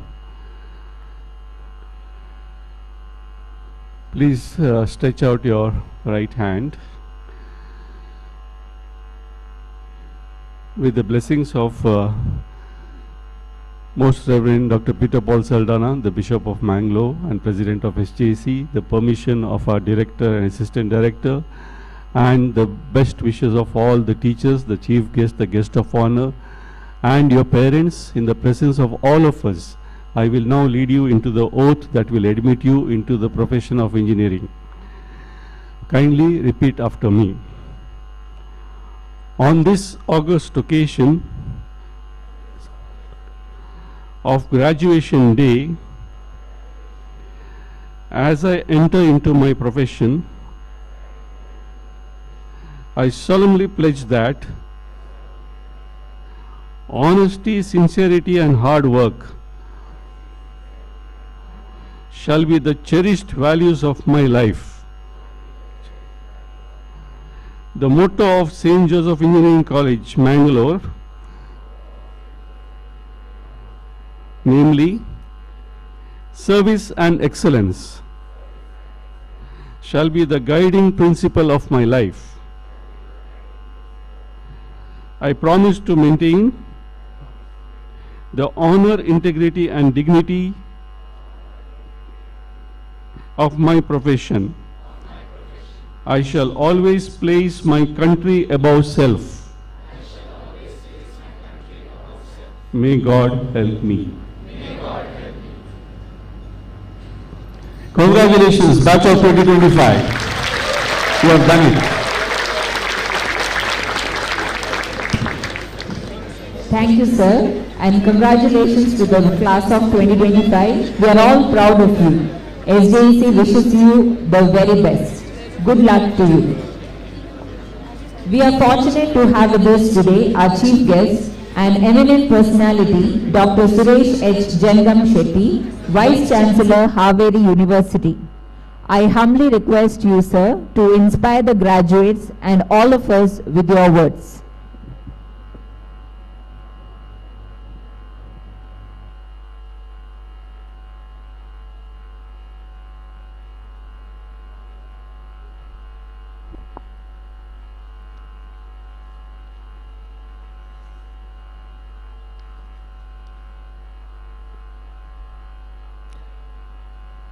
ಎಲ್ಲರಿಗೂ ನಮಸ್ಕಾರ. ಎಲ್ಲರಿಗೂ ನಮಸ್ಕಾರ. Thank you.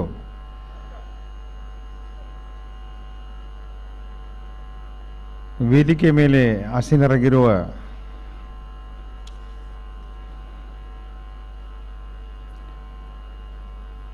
Most reverend doctor Peter Paul Saldanha,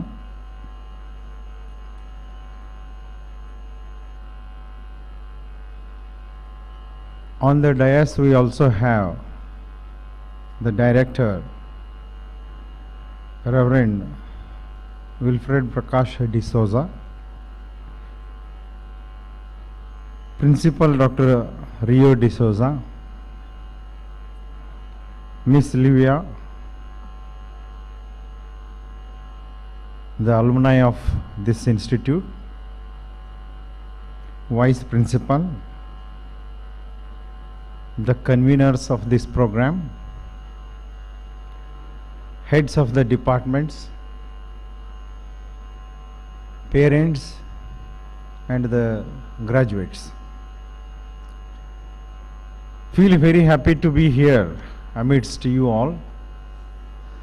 This is my first visit to St. Joseph Engineering College,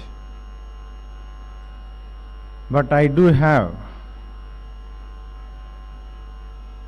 Rio D'Souza here as principal. I was very happy to learn that. I don't know how the connect came. There is Dr. Ashwini Halla. She called me and asked, sir, St. Joseph is hosting a graduates day, and that you should take out some time. Then immediately I learned D'Souza is principal. Then I said yes, and I immediately asked her to please request D'Souza to call me, and we had a talk. When I go back to my 40 years of life, and I remember I had just graduated because I did not get quick opportunities, and I entered in the teaching line, that's for sure. I wanted to join defense because I was from Sainik School. I am from Sainik School, Bijapur. I missed that opportunity. Then came to teaching. But what I have missed, I have to fulfill it, was my dream.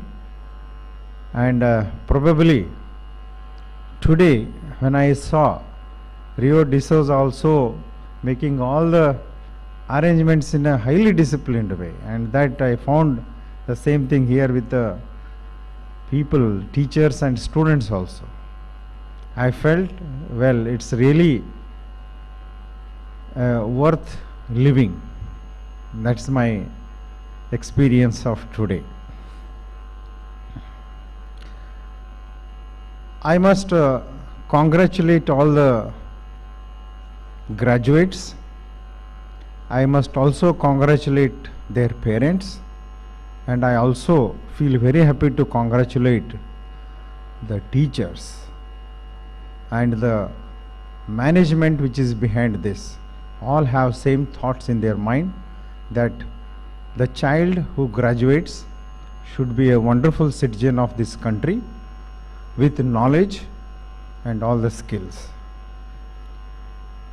I feel it is being fulfilled here to its fullest extent, and that I was very happy to share also the dais with two.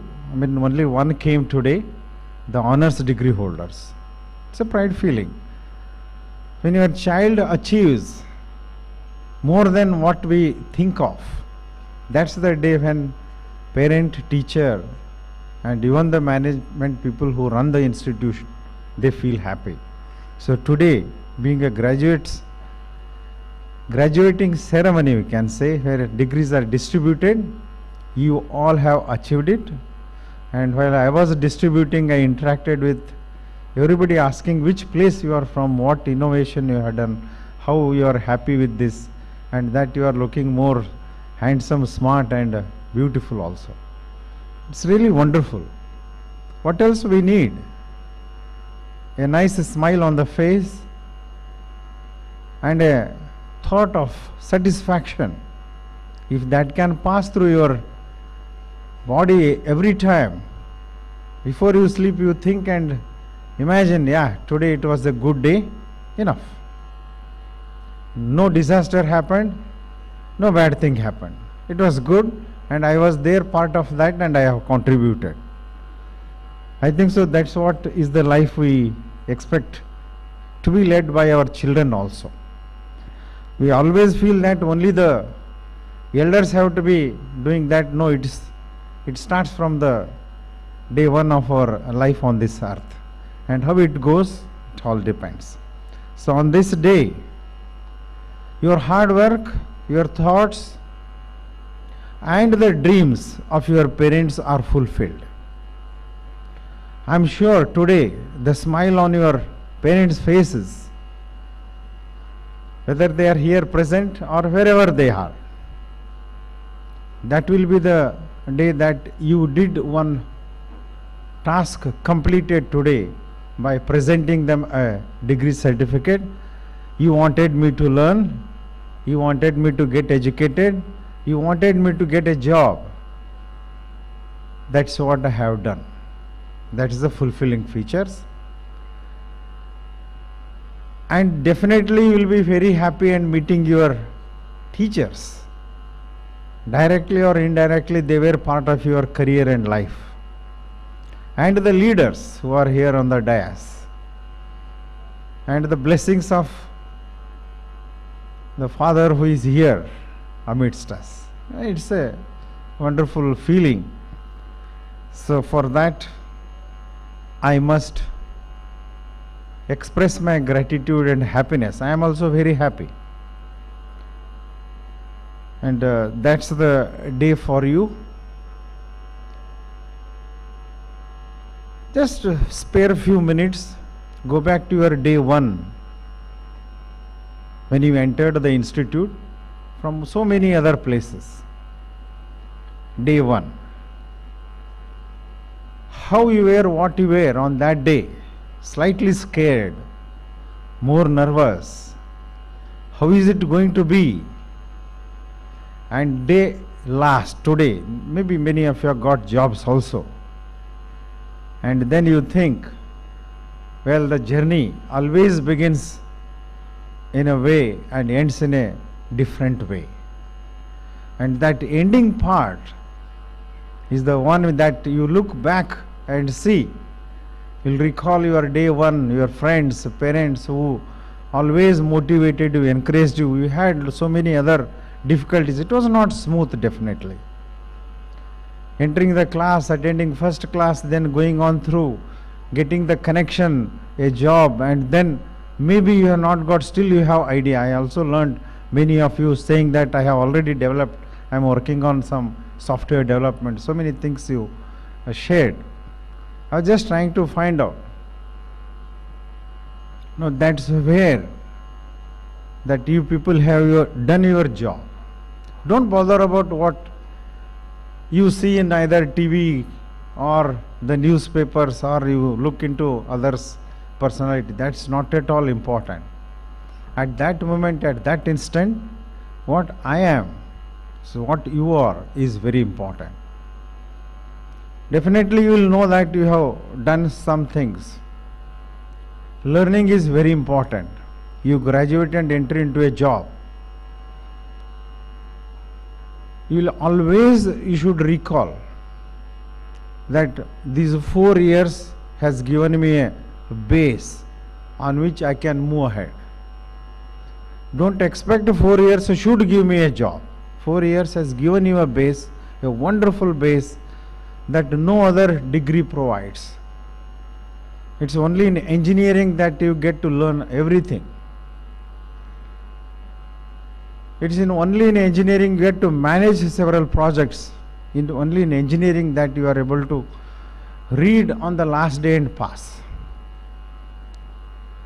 And it is only in engineering that you are able to finish your project. Even though it is the last day, you will see that you will make it to work. It happens. Always. The program or the electronic circuit that you have designed and there is a person who is going to review that time it will not work. Always. Because you would have forgotten few things. Simple thing is earthing. It may be electronic circuit. You would have forgotten it, make a connection. You will connect it, immediately it will start working. Now this confidence of having that I know how it will work. It may have worked, may not have worked. There is a very interesting thing about engineering. If a project works, fine, it will go as a product. If project fails, it will go into a better product because you will start working on those where it did not work. And then you may come out with a new thing. This is possible and definitely possible. With this engineering, like whatever the developments are happening, I am so happy that it is connected with a medical college, one of the most famous medical colleges, Father Muller's Medical College. I would I don't know how many have been working with them, but I would request the authorities, let these students walk into all the wards of the hospital once in their first year itself. And by the time they come to final year, there may be projects, let them be repeated, let them be created by our students, and they will be able to do it, no doubt about that, because technology has gone so fast. You will be able to get any product that you want to make, you will get. And for that, at least our electrical engineers have to work very hard. This is required. All the softwares will be able to develop, but the basic electrical, mechanical and civil engineering have to be converted into that. It's not that I am an old person speaking of civil, mechanical, electrical. I have thought thoroughly about that. The curriculum we are unable to change still, but it should be changed too, and all the applications have to be developed by the software engineers. There is still a dearth of core software developers with the basic knowledge of civil, mechanical, electrical. It is there. Even the machines, computer science, we go to the hardware of the machines, electronics, we go to the hardware. A lot of things are happening. I am trying to mention that collaboration is very much essential. For whom the developments are required, for the person who is really working with the projects, or anything like goldsmith you say, blacksmith you say, carpentry you say, barbender, masonry, anything you take. The amount of skills they have, even today we don't have with our engineering graduates. Please don't take it in offensive or other way. This is the fact, because at this age you are so energized and charged, you forget to know what we are. After 10 years, when you marry and your life becomes normal and neutral, you will start thinking about that. I am using that word, normal and neutral. It doesn't happen now in 4 years. I am 100% sure. So children are children, they don't know anything, we need to project it. So in that sense, the collaboration with medical, they may think, they may feel, what is that I should do there? That is the collaboration we need to work. Day one, that is first year if they start, by the time they come to third year, they have an idea which they have to create and implement. We need indigenous tools to be required. We don't want importing. Anything that is imported, keep it aside and develop what you want. What is happening in drone technology is same thing. We import some machine from China, look at it, then try to develop the similar type with our own thoughts, our own material. This is happening, that's what the defense is using now. Why our defense technology is becoming more stronger? It is because of the engineering graduates and the enthusiasts who are trying to work into those areas. Drone technology is one which is having all. You name electronics, you name the materials, you name the software, you name AI, you name electricity, battery charging, anything. It is only around that. Can you come out with new thoughts for that? This is what is happening. The toughest and the lightest material is required. So if you do not have the knowledge of material, that's why in first year physics, chemistry and mathematics becomes very important. Though it is a neglected area, I know, but it is very important. We realize when you go to the tables, I'm sure we have alumni here and she should definitely agree with that. When we go out, we start realizing, oh, I should have also studied that, but it will be too late by that time. So that's why innovation is ahead. For me, microprocessor is very important. If you can program a microprocessor, you can write any programming language. And you can work with any hardest project also. Why? Because microprocessor, you know where the data is lying, where to bring it from, how to bring it, how to handle it, you will be learning. This is very important. Nowadays languages have come. Without knowing anything, like you can even do programming. In future, I think so in 10 or 15 years, you speak, it will develop a programming language for you. That's for sure. So I just discussed while distributing the certificate. I said, we need one boy came, his name was not there certificate, he had to go back and come. Can't we not develop a AI for that, which will arrange all the certificates and keep it ready? Looks very typical and silly also. Why should we have to do that? No, that is what is happening now. Now, challenge for AI is now the data. Do we have data? Is very important. Now, all the people who are sitting here, can I have a display which will start showing everybody's faces with details also? Parents, students, everybody. We don't have. Still, I'm just giving you some ideas for some minds who want to develop. Certificate distribution was one thing. The next thing I'll just deviate might still look more silly because we need to solve all these silly problems. But if it is important, it becomes a big problem, but it is still addressing a silly issue, what we want to do. Please note that. So don't be, I have studied, I know everything, that's fine. But others, whatever is being developed, right for the ground level person, we have to do it. Best example is today's morning breakfast prepared by our mother. All of you can just think of that. And that was being prepared right from our childhood. Is there anybody who says it is very bad or boring or anything like that? Not tasty? I don't think we find anybody here. Do we have data of that? She becomes grandmother, great grandmother, and now we don't know what she was doing. We have missed that path of data collection even today. We don't have data.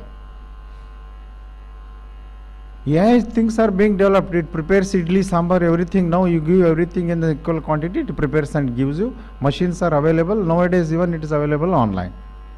Food processing technology.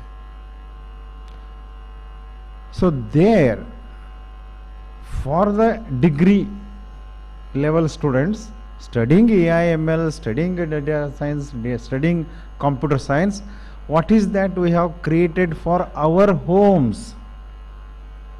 For degree you did, we know, for our homes. Did I develop a simple AI based doorbell? I am saying developed, not purchased from market and put it there. That is available. Learning is that. Learning is something is developed, we will again learn that. 50 years old syllabus we are still following. When you can do that, you can also do this. Products are there, can I change it and bring it to my home? Keep something in home in memory of you. Now that is one we are leaving behind. Or interact with your parents, mother. Have a AI developed. Can I have an app which tells me 100 people are going to come for food today? What should I do? Still we are not speaking that. How much of all material I want to prepare X, Y, Z, all this. Please go down to that. Projects will be there. For your final year project you do. We have simple applications for rural, especially in this Mangaluru region and the North Canara and South Canara. Distributed homes are there. Connectivity is still missing. Wonderful applications are being used, but they are not into our engineering degrees. Solar box cooker, solar water heaters, dryers, name anything, then parabolic dish cookers, they are being used, I know, I am aware. Wonderful people, they have been trying their own innovation. We need to bring them and make them AI based. Can I make a solar box cooker AI based? Is a challenge for me. I have developed already IoT based box cooker. Paper is there. Hardware in market it is not there. Such things are required. So I am a AI/ML student. Fine. Where is the hardware interaction of you with the community?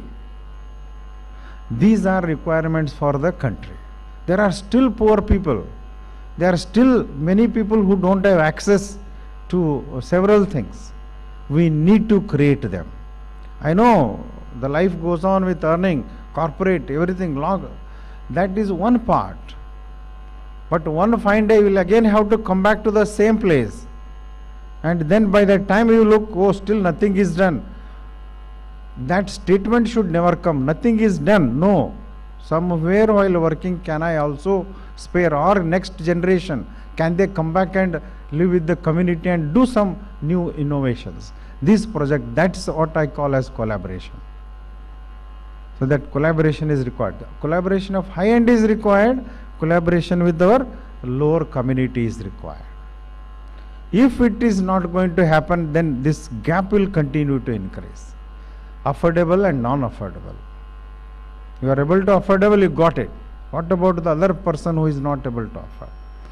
These values, I bring them under the umbrella of values. Those values should be there.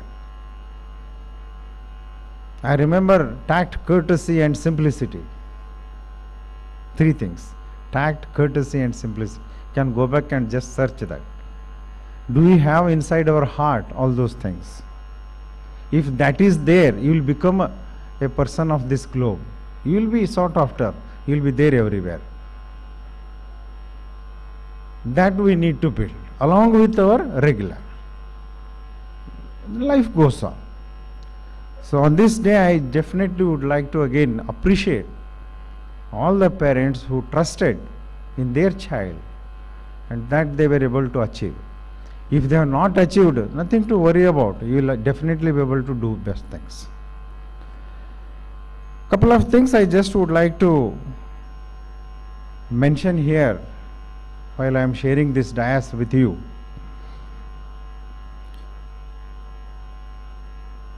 Same thing, never ever compromise with values. Hard work, there is no shortcut to hard work. Simple thing, we have been told about that. And always be kind to the students. This is just a word to the teachers, don't take it in a... Students have come first time, they don't know anything. As a teacher, I have studied somewhere there, I have experience, degree, doctorate, everything. That is for your individual personality qualification. But for that student, we have to go down. Keep in mind that he or she still doesn't know anything and then start delivering the teaching or learning material. If this is going to happen, students will love you like anything. Never ever blame the students because they are coming first time. And children have to be what the child has to be. Don't expect it to be fully matured and behaving like a serious person. If they do that, we tell, what is that you are behaving like this? If they behave like a child, then again we comment. So this part has to be very clearly kept in mind by all the teaching and management fraternity. They are coming first time. They don't know anything. And we are here to tell them what is right, what is wrong, how to proceed ahead.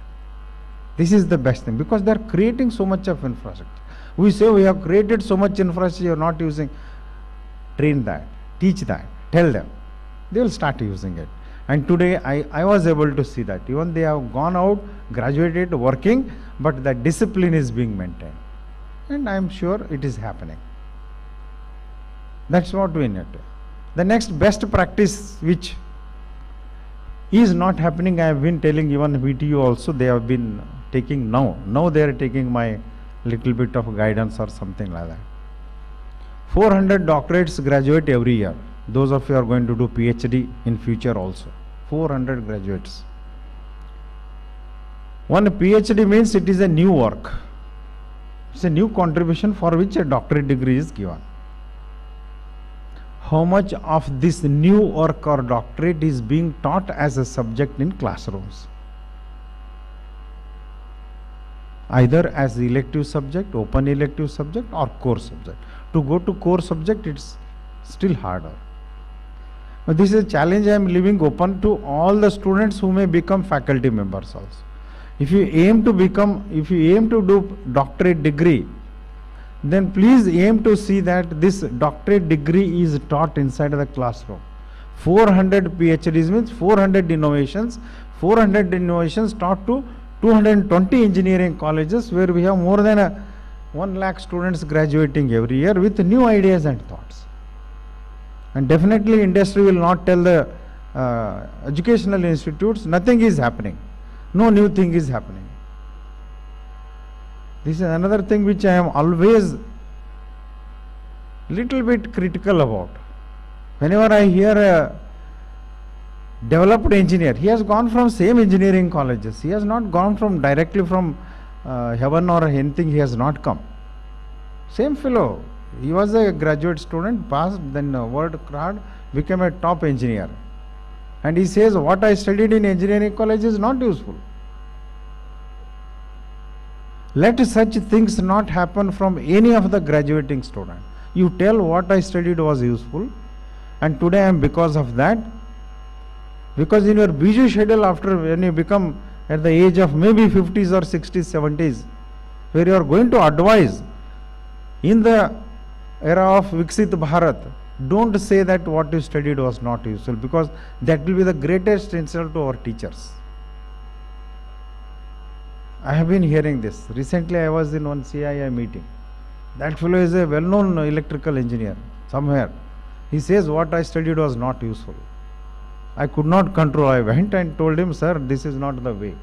Because of your engineering study or whatever that 4-year graduation or what you studied in primary school, we are today because of that. Not because of anything else directly.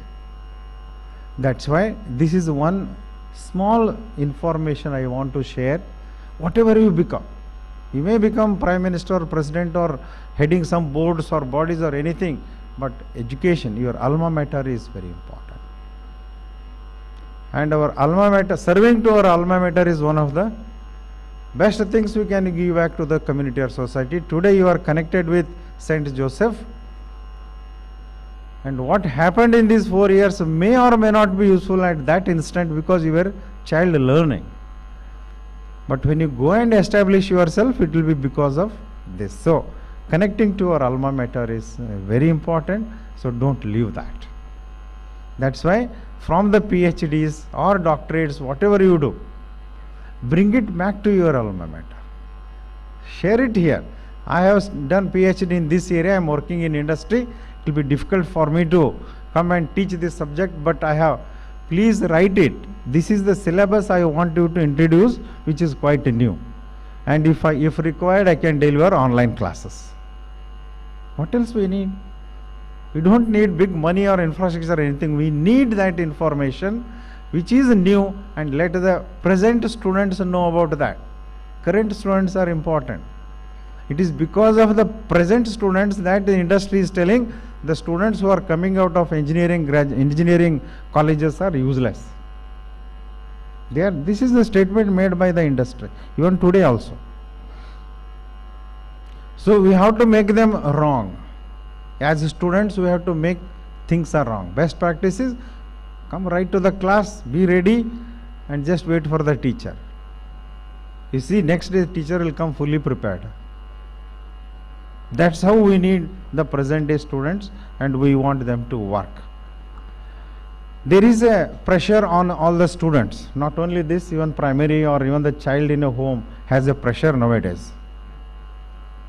The pressure is of that of the usage of mobile. Every parent says my child is always using mobile. Now what he or she is doing, they are also doing the same thing. Don't expect this habit to go from anybody. Mobile is a device. It is an AI tool. It is in our hand. Anything information you want, it is there, right there. Anybody want to communicate, it is there. They can even track you. The modern day family members are a little scared. It can track where you are, what you are doing, everything. Either you are taking lies or even nowadays new apps will come. The mobile itself will tell us whether we are true to what we are saying. So challenge is there for the people. It is going to really change the world. So don't be scared about that. Many times we keep hearing they are wasting time. I don't think the time is wasted. For studies, education, preparation, knowledge creation, everything it is required. New generation mobile apps will be coming in coming days.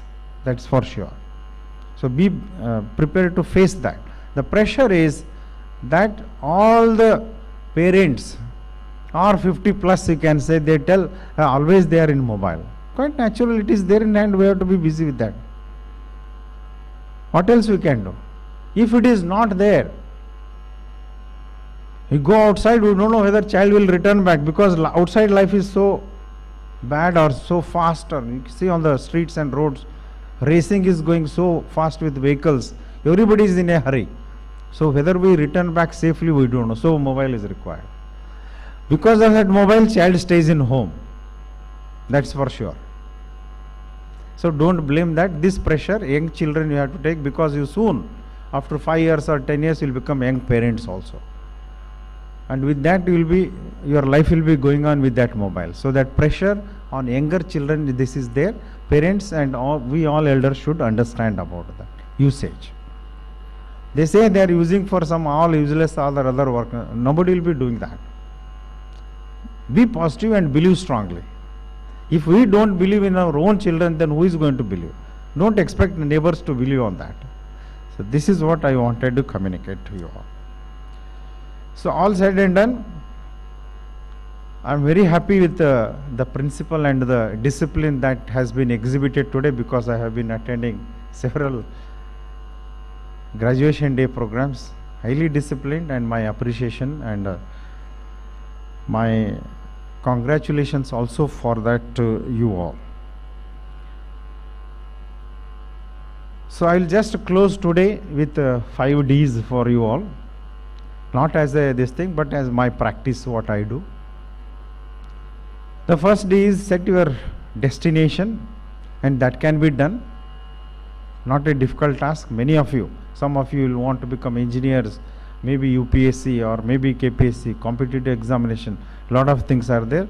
Race is on. So if you have set your direction and if you are ready, destination, and you are ready, then you have to set your direction for that destination. Not so easy. You may have graduated through computer science. So will I continue to be in computer science is important. But this most often changes with electrical, mechanical and civil. They always have a destination in corporate software world. So second one is direction. Well, of course, next 2 Ds are the determination is very much essential, and dedication is must. You be after one thing. If you keep on changing, I keep finding in corporate world, first year I meet, he says I am in TCS sir, next year he is in Accenture, next year he is in one more company, like that. In first 5 or 10 years I find these guys changing the companies. Maybe for something you are doing, same thing is happening with your faculty also. I remember. A better salary, you go there. So fine. But what is that you wanted to create and achieve? I'm sure it doesn't happen. You need at least 5 years of one place work. So your determination and dedication is must. So first was your destination, direction, determination, dedication. The last and the most important that you have to be is disciplined. Be disciplined. If it is not going to happen, of course I did not compromise till my retirement. Nobody should enter my class after I go inside the classroom. This was followed from beginning and even till last day. What is the fun in coming late? This is an important thing. So today also morning I was to be ready by 8:45. I was slightly late. So in a hurry I came, I forgot my mobile. Imagine how the life will be without that. Now I am experiencing. But I am at peace. Maybe when we pick up that, all the thrashes will start from different angles. Where are you? Where are you? Something like that. No issues. But I am with wonderful, nice people here. And that's more than enough. So I congratulate you all once again. And I have made many new friends now with this program. And also I was able to get the blessings from father here, and all of you who are here. If any time you happen to pass by Haveri for another 1.5 years, I will be there till 27 March.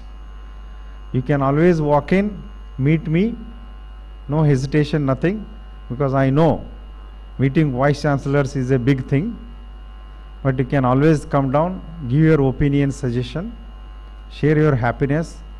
That's what we are living here for. I'm happy we had one person from Bagalkot. Felt happy because from all places they are there, and that's the best part of this college. My good wishes are with this institute always, and with you all. Be the best of the best citizens of this country. Don't bother about what bad things happen. Always follow the good thing that you want to do. I think so your life will be wonderful. Once again, I thank organizers for inviting me, and it's a new experience of being with you. Thank you all. Wish you all a very happy day and wonderful life. Can you all clap loudly now? Let me see. Thank you. Thank you very much. Thank you, sir, for your wonderful message. Dear graduates, you all had this beautiful gift to walk together on a journey where time flew and memories were made. To express these sentiments of class of 2025, we now request the valedictorians to come over to the dais and share their thoughts. I now call upon Ms. Caris Pinto from the Department of Computer Science and Engineering to express her memories at SJEC.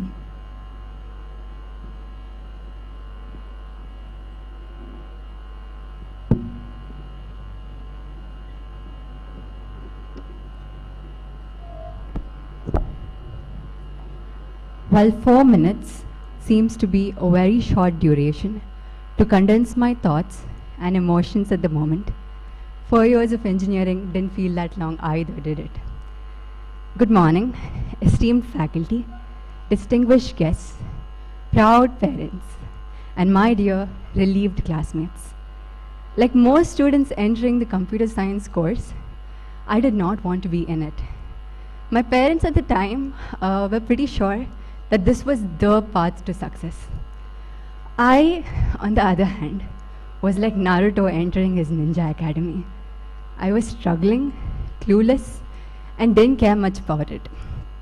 But at 18, once you're nudged off the nest, you must learn to flap. And the fall and flight are determined by the efforts that you put into it. Luckily for me, I was a light and skinny bird, as you can see. What I didn't expect was how quietly this place would pull me in. Unlike most engineering colleges, there's a very good chance that here, your first taste of programming wasn't even Hello World and VS Code, it was IoT. There's something about seeing your FL's code translate into tiny little bots making decisions in reality. And that's where unknowingly I was hooked in. I learned how to code from so many of my smart friends here today and met a team who have uplifted me and who have also seen me sleep mouth open at 4 a.m. in hackathons. To you all, I am grateful. I experienced what it was like to give my very best and win. But what stays with me more are the occasions where I gave my very best and I still failed. To our teachers, thank you for making perfectly summarized notes, for hinting the important topics and having our backs. Quite literally, have you seen those textbooks? They weigh more than our will to study. We have unfortunately and fortunately graduated at a time with the most rapid development in AI the world has ever seen. Everything we learned a week ago seems to be outdated today. Placements weren't that easy either. Endless rejections, endless scrolling through LinkedIn, where every person seems to be an entrepreneur solving key global issues with their B2B, AI-powered, multi-agentic, SaaS-enabled, blockchain agnostic product. But despite this chaos, we are the first batch to establish a successful coding club, Skeptics, and the first to launch SJEC's national level hackathon series, Hack to Future. We are also the last batch to know what it was like to code both with and without AI. I am greatly indebted in gratitude to my family for always supporting me and equipping me with values that shape me today. To my friends, thank you for keeping me company through a course that seemed never ending. And finally, to my cat, who also deserves a degree for being there by me at 2 a.m. in the night and again at 5 a.m. in the morning. I hope that we return, not just to poke fun at our grays and receding hairlines, but also to help sustain and fund the clubs that we were once part of. Because if there's one thing we wished for in these 4 years, it was guidance. Someone who told us which course actually mattered, which project idea was worth chasing, and which rejection letter wasn't the end of the world. We didn't always have that, but we can be that for those who come after us. So even if you forget everything I've told today, just remember this. Help your juniors in the way you wished someone had helped you. That will be a real legacy here today. I wish you all very good lives. You've totally got this. Thank you, Karis. May I now call upon Ms. Sharon Taina Meneges from the Department of Intelligent Computing and Business System to share her thoughts.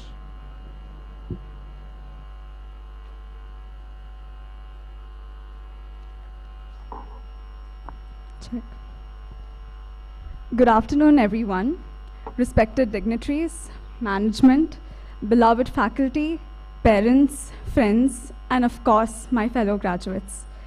Standing here on behalf of the graduating batch of 2025, I feel privileged, but also I'm a little nervous because I was only given 10 minutes to sum up the last 4 years of our engineering life. But don't worry, I won't take that long because I know you all are hungry. Firstly, congratulations to all of us. I won't say we've made it, because let's be real, we still have a long way to go. However, we did survive the last 4 years of our engineering life, and that's no small achievement. We successfully copied assignments during classes on the day of submission, learned at least 2 modules the night before the exam, and let's not forget, we completed an entire project where out of a group of 4 or 5 people, 2 people actually did the work and the rest gave emotional support. I remember when, excuse me, I remember when we first came to college right after COVID in 2021. We had just spent a whole year relaxing at home, copying during online classes, and then suddenly we were hit with the reality of offline classes, real assignments, and actually writing exams in person. Low-key, some of us were really hoping we would go back to online mode so that we can hang out with our friends and just have holidays. But looking back now, being on campus gave us something better, a chance to grow, laugh, and mess up in ways that actually made our time here amazing. But in all honesty, I would say as engineers, we've definitely mastered a lot of things. For example, eating chips sneakily during class when the lecturer turned away, somehow writing 20 pages of our assignment, of course, in our own words, and using college or department events as excuses to make up for attendance.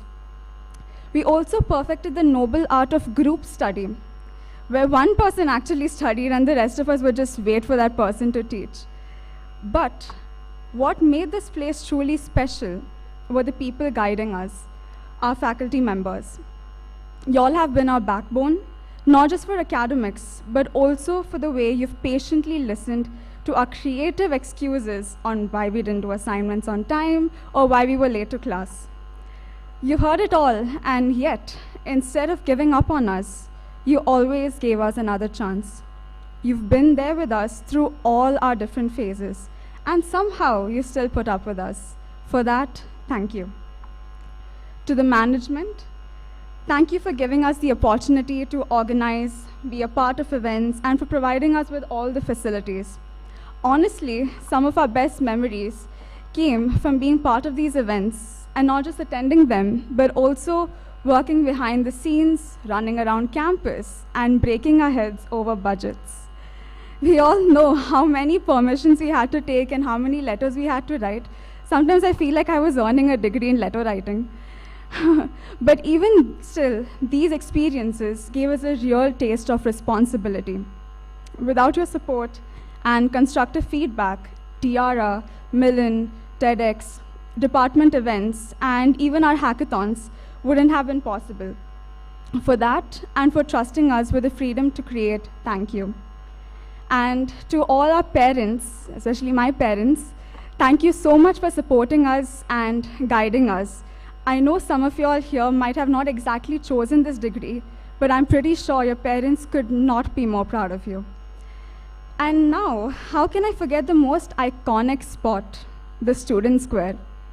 Every morning, it was our unofficial, OG spot to meet up to talk, gossip, plan which classes to bunk, and then with just 2 minutes left, we would run across campus to class. After exams, Student Square became this meeting room where some of us came there to discuss answers, some came to console the others if the exams were really bad, and then the rest of us, we just straight away ran to lassi corner or tea bench because we were really hungry. The campus itself was green and beautiful. It made our even more stressful days feel a little lighter. But one thing I'm pretty sure that has kept us all confused was the building layout, especially the blocks AB2, AB3, and the civil block. They're connected in such a confusing way that I think even still, none of us know how to get to a specific floor of another block. With all that said, we came here as strangers in 2021, a little awkward and unsure. And now, here in 2025, we leave as a family. Wherever we go, jobs, higher studies, or start something of our own, we will carry these memories and all the embarrassing moments we had to share with our future friends and colleagues. The future may feel like one big Viva exam. We've prepared, but we don't know what the next question is going to be. And that's absolutely okay. What matters most is that we're ready to face whatever comes next. And as I conclude, I'd like to quote Steve Jobs in the hopes of at least one of us getting placed in Apple. Your time is limited, so don't waste it living someone else's life. Don't be trapped by dogma, which is living with the results of other people's thinking. Have the courage to follow your heart and intuition. They somehow already know what you truly want to become. With this, cheers to the class of 2025. This is just the beginning. Thank you. Thank you, Sharon. These moments will be cherished by SJC too. As we talk about the need to foster academic achievement, we must recognize and reward those who have strived towards this achievement. Ladies and gentlemen, we are now going to honor a few exceptionally magnificent students of the class of 2025 for their phenomenal efforts in securing highest marks in exams. In the recognition of the name and the fame they have brought to this college, I humbly request Most Reverend Dr. Peter Paul Saldana, the Bishop of Mangalore and President of SJC, to award the gold medals and certificates to the meritorious students in each stream. May I now call upon Dr. Purushottama Chipar, Vice Principal, to announce the names of the award recipients. Good afternoon. I feel honored to read out the names of students who have demonstrated exceptional academic achievement, reflecting their dedication and perseverance. From the Department of Computer Science and Engineering, Chanel Lian D'Souza, first rank.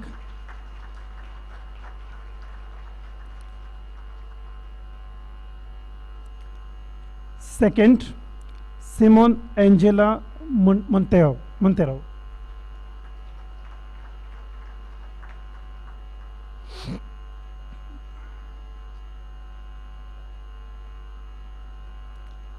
Third rank, Ashria Edel Rego.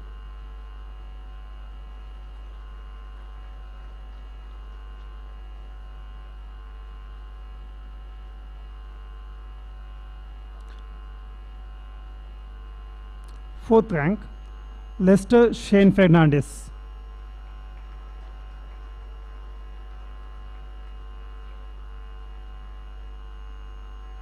Fifth, Pratyusha.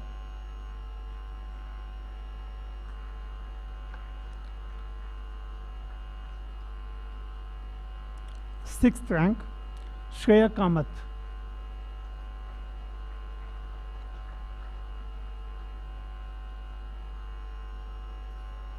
Seventh, Jessica D'Souza.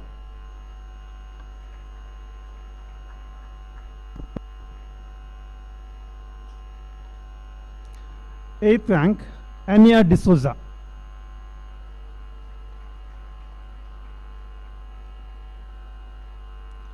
Ninth rank, Charis Pinto.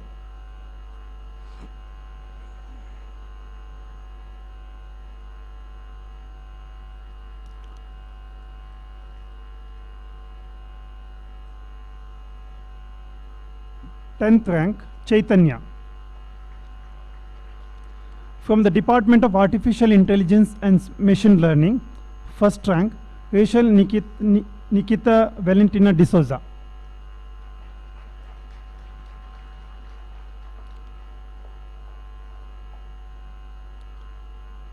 Second rank, Gianna Anisha Lewis.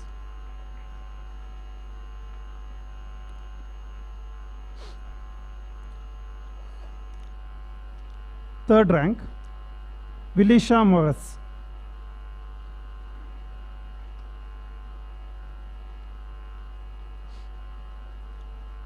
Fourth rank, Sandhya K.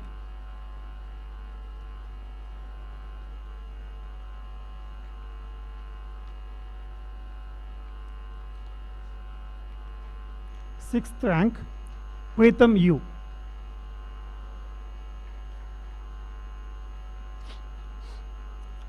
From the Department of Computer Science and Business Systems, first rank, Alvina Del Sequeira. Second rank, Anvita Vasista K.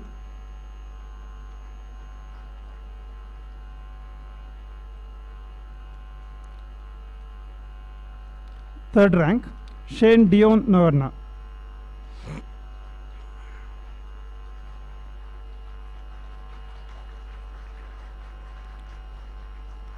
Fourth rank, Trisha M.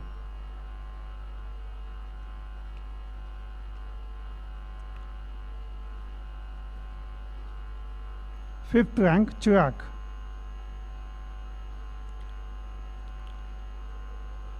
Sixth rank, Shravya.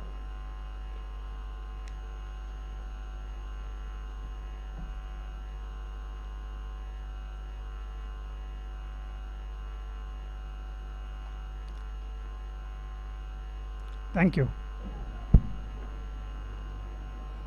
Thank you, Your Lordship and Sir. We congratulate all the achievers on your accomplishments. We make a living by what we get, but we make a life by what we give, said Winston Churchill. As a token of our gratitude and affection, we would now like to felicitate and honor our guest of honor, Ms. Livia Cardoza, and chief guest, Dr. Suresh H. Jangam Shetty, with a memento.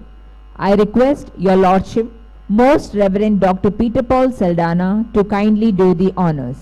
We request our guest of honor, Ms. Livia Cardoza, to accept our felicitation and gratitude.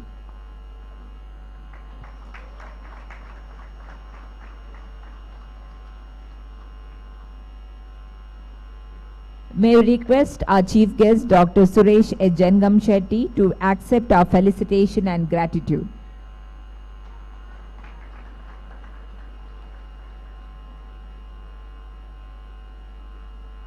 Thank you, Your Lordship, and thank you, Sir and Madam.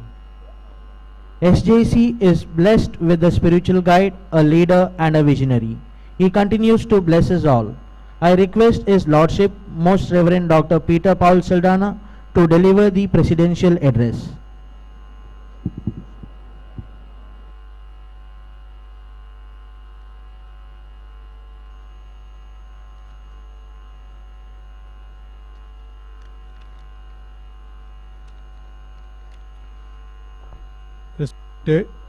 Respected Father Wilfred Prakash D'Souza, the Director, the Chief Guest of the Day, Dr. Suresh H. Jangam Shetty, the Guest of Honor, Miss Livia Cardoza, Father Kenneth Crasta, the Assistant Director, Dr. Rio D'Souza, the Principal, Dr. Chippa, the Vice Principal, the members of the governing body, the faculty, the HOD, staff, students, and my dear graduates and parents. I rejoice with you for your achievement. I see a smile on your face, a moment of satisfaction. Graduation always brings happiness of having crossed the threshold.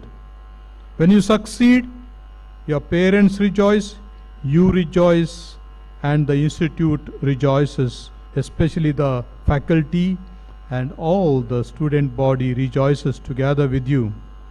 Your well-wishers, your friends, your benefactors share your joy. The quality of any institute is measured to a greater extent by the quality of students.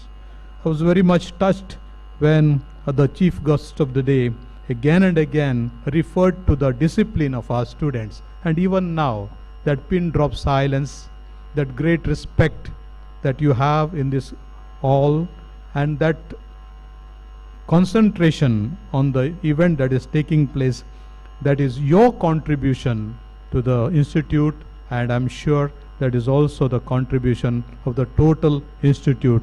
I'm sure this will have an impression wherever you are, that you are going to leave those traces of good discipline, a well-groomed personality, and that is certainly going to take you a long way to bring something beautiful in the lives of many people. Doing something beautiful, doing something useful, doing something worth doing it is what you are called to do. Previous speakers, the guest of honor, the chief guest of the day, they have given you sufficient food for thought, and I'm sure you will not forget it. On my behalf and on part of the management, I would like to just give one or two small sentences. One is to show gratitude towards this institute by visiting it now and then, as it has already been given a call that come back and teach the next generation, online, offline, or seminar, or symposium, whatever that you discover, whatever you do a research on, something new, bring something new, the freshness back to our institute.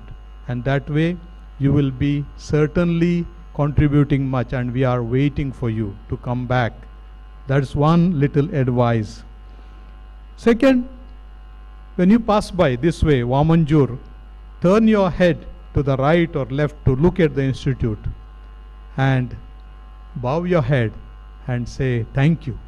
Thank you, because this institute has shown you the way, the path, and I'm sure later on, wherever you are going to be the ambassadors narrating the goodness of this institute that has had impression on you. For me, I was also in the line of academics for many years. Graduation is like the introduction of a book which gives a vision. Rest of the chapters have to be written. When you write a doctoral thesis or a master's thesis, a research, introduction is written last, but it is read first. You write it last because you see the way you have traversed.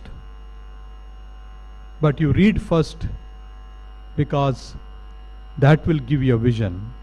Today, after going through the whole of your life, 4 years and anything that has preceded it, you look back and you have written an introduction so that your chapters will now be beautified, worthwhile reading. Wherever you are, write an important chapter of your life and make many people part of that chapter wherever you are.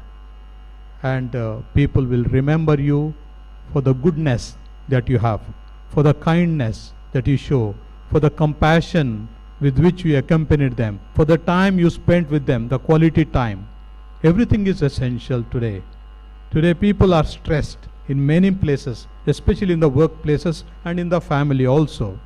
And that you can see in different parts of the world. People are stressed, anxious. Can you reduce anxiety? Can you reduce stress by your presence? Can people breathe freely psychologically in your presence? Wow, I am happy today because I could just ventilate my feelings of pain, struggle. Create that atmosphere wherever you are, maybe in the industry, maybe in management, maybe in the research, wherever you are, or in the teaching faculties. Create that atmosphere of breathing freely without creating any stressful moment. Let the people go back with a smile on their face as you go back today with a smile on your face. Write wonderful chapters in your own life and let many others be part of it, especially your parents, your brothers and sisters, your family members, and also the faculty here and the whole institute. God bless you, God bless you, God bless you. Thank you, Your Lordship, for the blessings. Your loving and encouraging words invite all of us to march ahead. Our chief guest, Professor Jangam Shetty, has a small memento which he wants to offer to us on this occasion.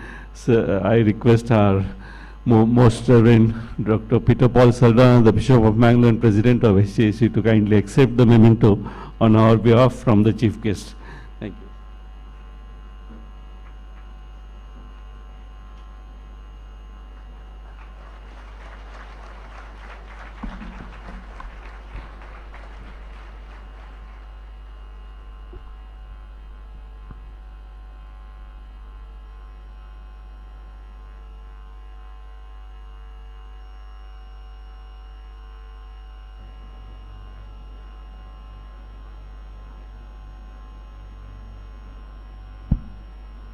Gratitude is the music that flows from grateful hearts. May I now call upon the convener of today's program, Dr. Subramanya K., Assistant Professor, Department of Electrical and Electronics Engineering, to propose the vote of thanks. A very good afternoon to all. It is my proud privilege to propose the vote of thanks on this memorable occasion of the 20th graduation day, which is also historic as we witness the first batch of our autonomous graduates stepping out into the world.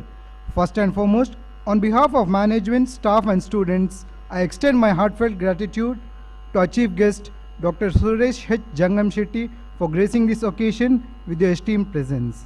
Your inspiring words have encouraged and motivated our graduates as they begin a new journey. Thank you, sir. A sincere word of thanks to our guest of honor, Ms. Livia Cardoza, for your valuable presence and for motivating our graduates with your encouraging message. Thank you, ma'am. We are deeply honored by the presence of Most Reverend Father Dr. Peter Paul Saldana, Bishop of Mangalore. Thank you, Your Lordship, for your blessings, constant encouragement, and for presiding over today's ceremony. Thank you, Father. Our heartfelt appreciation goes to our beloved Director, Reverend Father Wilfred Prakash D'Souza, and our respected Principal, Dr. Rio D'Souza, for their visionary leadership, tireless guidance, and for steering this institution towards excellence. Thank you. A special note of gratitude to our Assistant Director, Reverend Father Kenneth Rainer Krasta, for his support and encouragement in every endeavor of the college. Thank you, Father. I also take this opportunity to thank all the deans, heads of the department, faculty members, and staff for their dedicated effort in molding our students into professionals who are now ready to take on greater challenges. To the proud parents and guardians, thank you for your trust, encouragement, and sacrifices that you have made. You have been instrumental in this success. Thank you. And finally, to our dear graduates, congratulations on this milestone. Today, you carry forward the legacy of SJEC. May you continue to uphold its value and shine brighter wherever you go. Once again, I thank each one of you for making 20th graduation day truly special and memorable. Thank you. Have a good day. It is the hard work of our conveners which has made this program a grand success. We thank you, sir.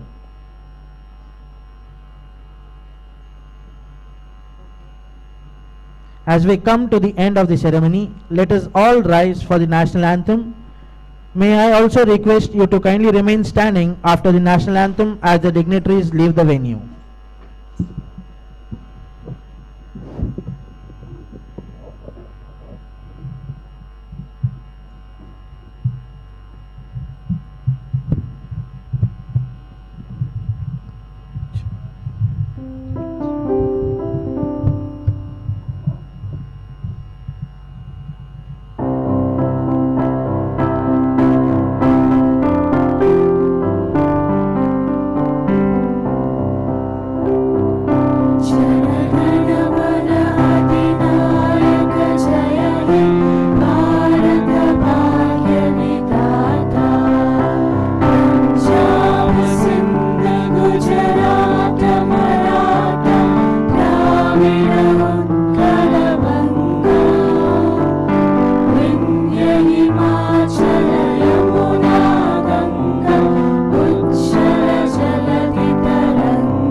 I request the conveners of today's ceremony to escort the dignitaries of the dais. Please remain standing.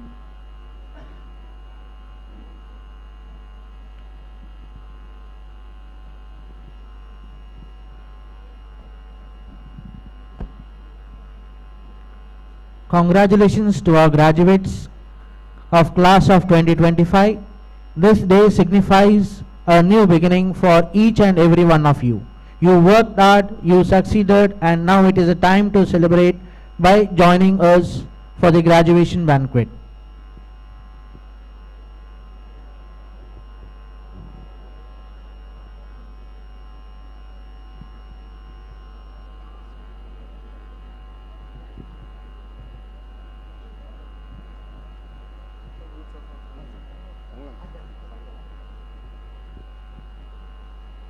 Graduates who wish to have a photocopy of the photograph of receiving the degree certificate are requested to contact Smile and More Studio, Warmanjur. Photo booths and graduation gowns have been arranged in the basketball court for those who wish to capture their memorable day with photographs. You are welcome to make use of the gowns and the photo booths. A kind note to parents and guardians who wish to collect the certificates of their awards are requested to come near the announcement desk. The graduation lunch has been arranged in the basketball court. Kindly join us for lunch. We wish all the graduates the very best for their future aspirations. This is your MC, Lolin D'Souza and Franco Meneges signing off. Thank you everyone. Have a nice day. Thank you.